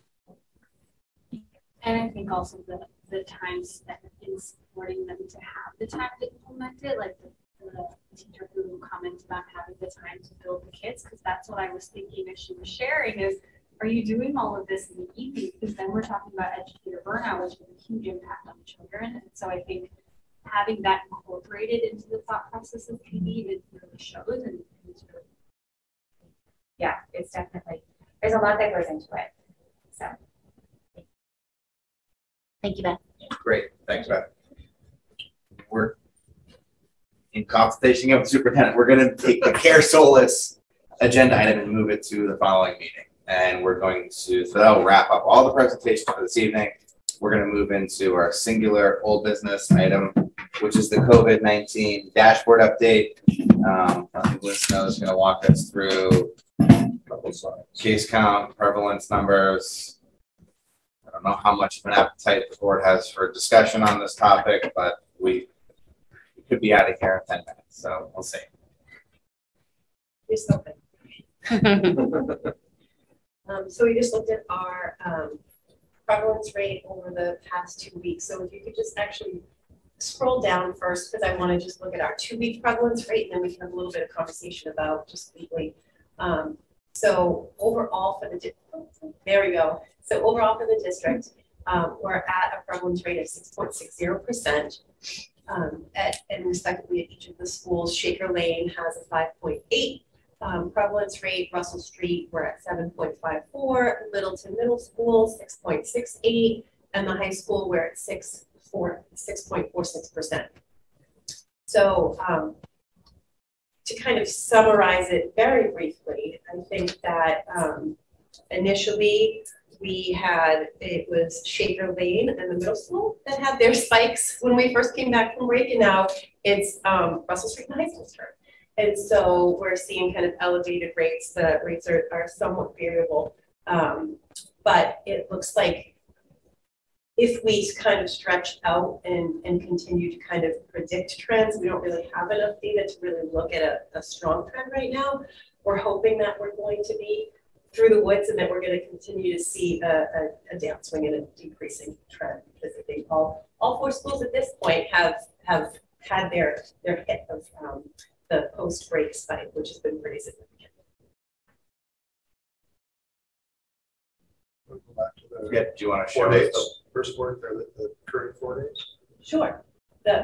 Which one? This week. Yes, so right now our numbers are looking good, and each day I feel like we know a little bit. But we're looking at the individual case rates even are trending for this week down, which is nice. And so if I were to pull up our actual Week 2, is that what you want to see? Okay. So week 1 is 5/9 to 5/13, and then if you look at the next table, there we go. That's 4 days. So if you were able to see them side by side, it won't happen laid out like that. But just to compare last week to this week, it's looking good. It's looking like we're turning a corner. So if you look at we're going to scroll up again so we can compare Shaker Lane to Shaker Lane. So you've got 25 cases last week at Shaker Lane as compared to this week. If you could just scroll back up. So far, we still have another day if we scroll up a little bit, up a little bit more, 5 cases. So we still have, to look at tomorrow. But even if you compare Russell Street, 18 cases this week, last week, scroll up. Yep, thanks. Jordan's getting work out over there. Yeah, it's 16 cases. The middle school is pretty significant. Last week we had 25 cases, and now at the middle school, scroll down, we're looking at 6 cases, which is nice. We're very happy with those numbers. And then the high school, 14 kind of stable, 14 cases, and then I think 18. Thank you. I mean, I'll start it. I think we all saw the emails go out from the principals. I think all 4 principals might have sent a similar email, right? Sort of sequentially. And then Dr. Clenchey, you sent an email, I believe, right, to everybody as well, listing out the mitigation strategies. I think those were great emails. I think communication was really good and appropriate. I think they were helpful, and I think when you look at the data, they're connected. Yeah. I also think looking forward to re-entering the schools in September, it's very possible and probably likely that we'll see some spikes. Well, we're going to go from nothing to something, so that's going to be a spike. But I think throughout the course of the upcoming school year, we will see spikes and, uptrends and downticks of COVID. And I think it's worth thinking about how we want to communicate ongoing, how much we want to be proactively tracking these spikes and falls. I think we can have the COVID dashboard up on the school website as always. But ultimately, at that point, when we're 2.5 years in September to COVID, I think, it really becomes a personal sort of families and people know at this point how to keep themselves safe. They should know by now with all the communication, what we're doing in the schools. And I think we should just think about how reactionary we want to be to these data fluctuations, which we know for a fact are going to continue happening. So something to think about. Anybody else have anything to? I think the only thing that I wanted to add is, to echo you, I 100% agree with everything you just said. And one thing for us to kind of acknowledge is that unless you're a parent or an adult that's involved with the schools, most members, the majority of members in the community don't know the kids' schedules. They don't know to expect these peaks and valleys that we all know to expect and see. So I think it's important for us going forward next year when we expect to see these fluctuations to, help the Board of Health improve their messaging to the public to know when the kids are going back to school, that the next 2 to 3 weeks, it might be a good time to wear masks if you're feeling high risk or if you're feeling unsafe. I think that's kind of the best mitigation strategies we can do with the community to help the community kind of have their first line of defense, so that we're not always kind of being approached with the question of, is it time to put the kids in masks? Is it just time to just help the adults know that it's time for them to start to exercise their ability to use the mask in the public? That's just one thought that I had. Yeah. I would just say to kids, I think in terms of our role, where I feel like we have more, not safe, but where I think we would want to have more discussion is when impacting children's ability to be in school. But that's where I feel like we're hearing it's really spreading. We have so many staff out that we're starting with those classrooms, whatever. I'm less inclined to have a discussion and maybe something for children, but think that this committee's role should maybe focus on the education and learning environment for children, which means thinking about COVID cases for staff and how it's impacting them.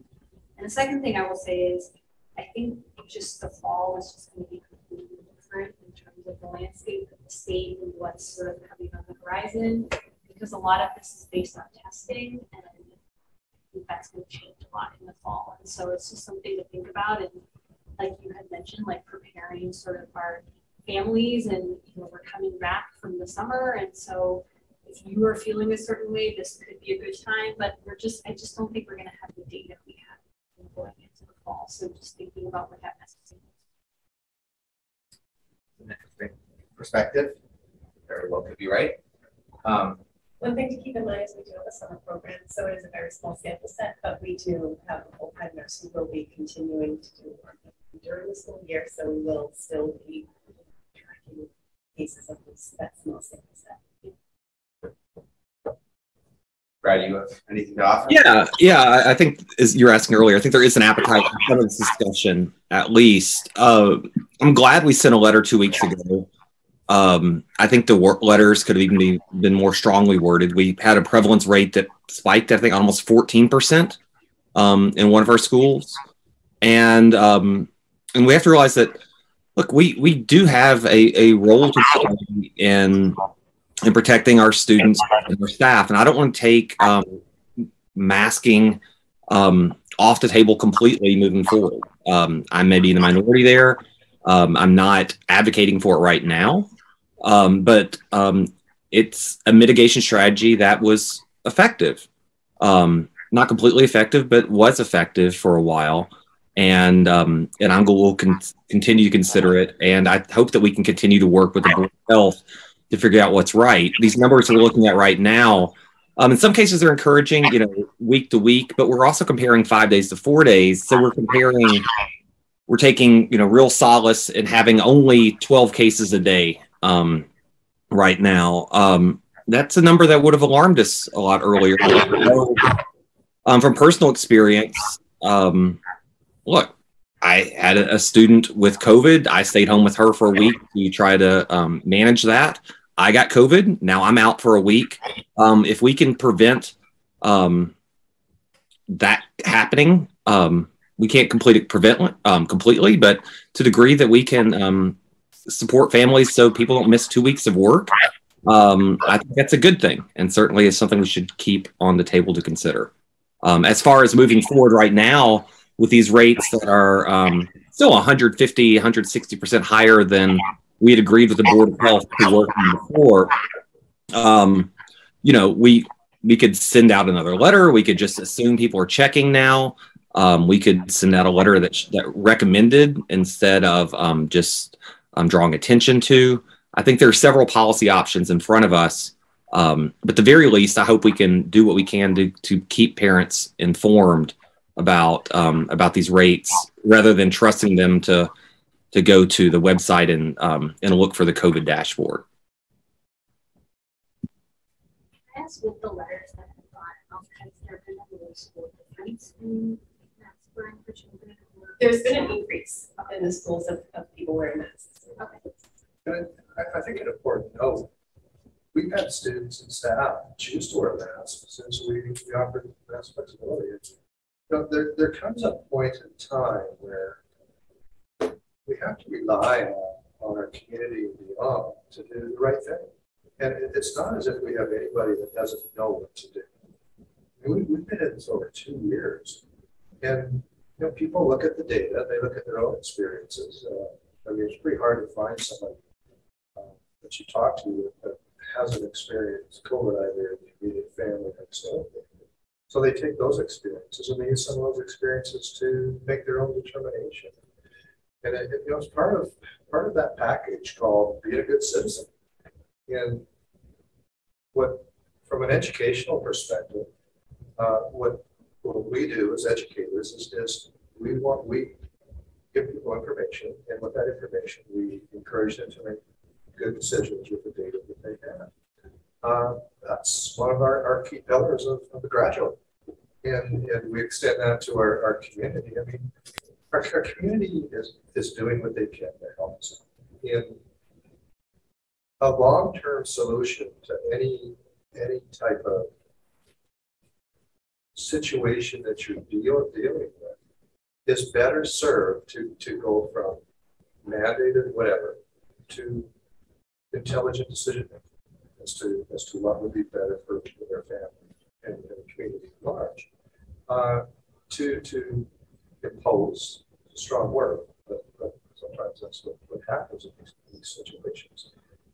Is a strategy that will work just for a period of time. I think it's a long-lasting strategy. It's going to work forever. And our community, every community is really well educated at this point in time in terms of what mitigation strategies work. And we're not a microcosm. We're an open system, and we always have to keep that in mind. We have students for 6 hours a day. They're quite often our students are traveling to other communities for athletics. They're riding in vehicles, riding in buses, other events on the weekends. Our families commute to different communities. During the day in Middleton, we have thousands of people coming through from work, etc.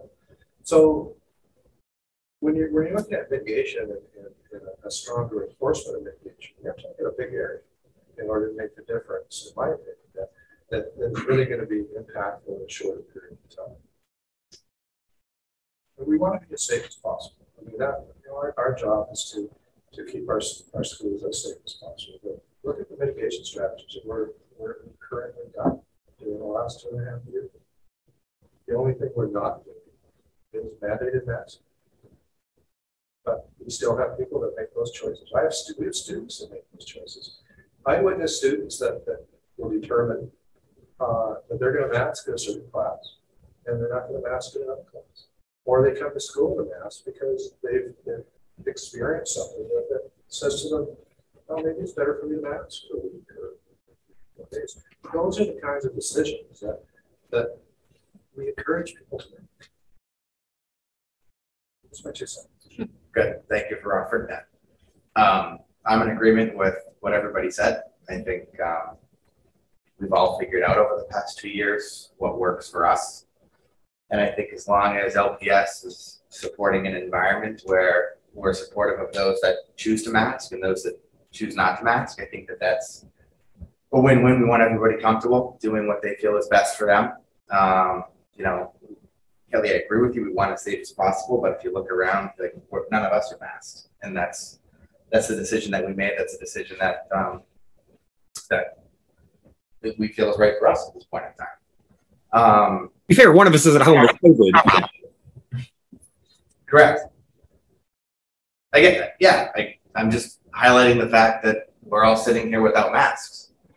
And to your point, Kelly, I mean, I'm not of the opinion, I feel strongly that it wouldn't make any sense to mandate masking of those that don't want to mask, because you end up with those wearing that are not N95, N95, for mask compliance. It's kind of a sham. Those that want to mask can put on a good mask and have it be a snug fit, and they can protect themselves. And like I was saying, at this point in time, it's 2 years in, everybody knows what works for them. So I'm very pleased to see that the numbers are coming down on the schools where they were up. So what goes up must come down, because you run out of people where people have had previous exposure. So I think we can kind of wrap it up with, it was great that we sent the letters out. It's wonderful that we've brought to the attention that numbers are up and some people have changed behavior, which I think is wonderful.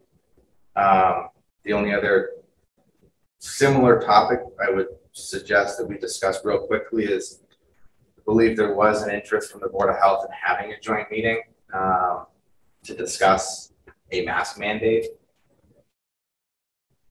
Personally, I'm of the opinion that we just shared our thoughts, and a joint meeting probably wouldn't change our thinking. But if you guys want to have a joint meeting, we can. I believe that they've somewhat informally asked us if we'd like to have one, and they would jump at the opportunity to have one. But I personally think it's not necessary. I don't feel that it's necessary. I think that we are doing what we need to do for our students and staff, making the right decisions, being communicative, and using many mitigation strategies that have continued to work throughout the year. And I think we're doing the best we can do. I'm not sure what a meeting would accomplish. No, I don't think we need to do a meeting. I'm thinking forward to next year when we know we're going to see these ebbs and flows. My thought is, how are we going to collaborate with the Board of Health in a way that we can kind of streamline this process if it does become something that we are faced with in September when the kids come to school after winter break, after all of their breaks? Is this something that a conversation that we're going to have each time, or is there a way that we can think about to streamline it? Not something to figure out now, but maybe next year it would be a good idea to start to implement, I don't know if it's like a subcommittee or a liaison or something between us and the Board of Health, so that communication is there, and at least the community knows that we're communicating to the best of our abilities and we're doing the best we can on both ends. So that's not something where, it's shifting our focus back to whether it's a mask or not. Yeah, very good. Brad, anything to add on that topic? Brad? Yeah, hey, Justin, I agree with what Stacy's saying. Is having a clear communication with Board of Health makes a lot of sense. And there's whoever, I forgot who we just appointed to our committee for town relations. That person may be the point person for that. As far as a joint meeting, of course, it sounds like there's, I can count to 3. There's no momentum for this. I'll just note that when our committee wanted a joint meeting with the Board of Health several months ago, we were frustrated when they wouldn't meet with us. So if, was raised a polite Southerner, I'm invited somewhere, I usually try to show up. But if we don't want to do it, then that's fine. As a committee, I'll of course support the committee's decision. I understand your perspective there. I'm also in agreement. I don't feel like it's needed. If it was there and have the discussion, but Okay, we're good on the topic. Thank you, Thank you, Lynn. Appreciate it. Dorothy, thanks for moving the slides all around. On my screen. It's not coming up as high there. You're like, no, So this I don't know if we anybody laugh. This brings us to our second opportunity for interested citizens. Do we have any hands up? None? Not a one. None. Filibuster? Is that good? So we'll roll through the subcommittee reports just in the event that there is anything to report, but there might not be because we just got our new assignments. ENDC? Nothing to report. I am just joining, so that's an update for you. Other than that, I have nothing. We look forward to your participation. Budget subcommittee doesn't have anything to report at this present time. So, policy subcommittee, no policies or property. Nothing to report. No.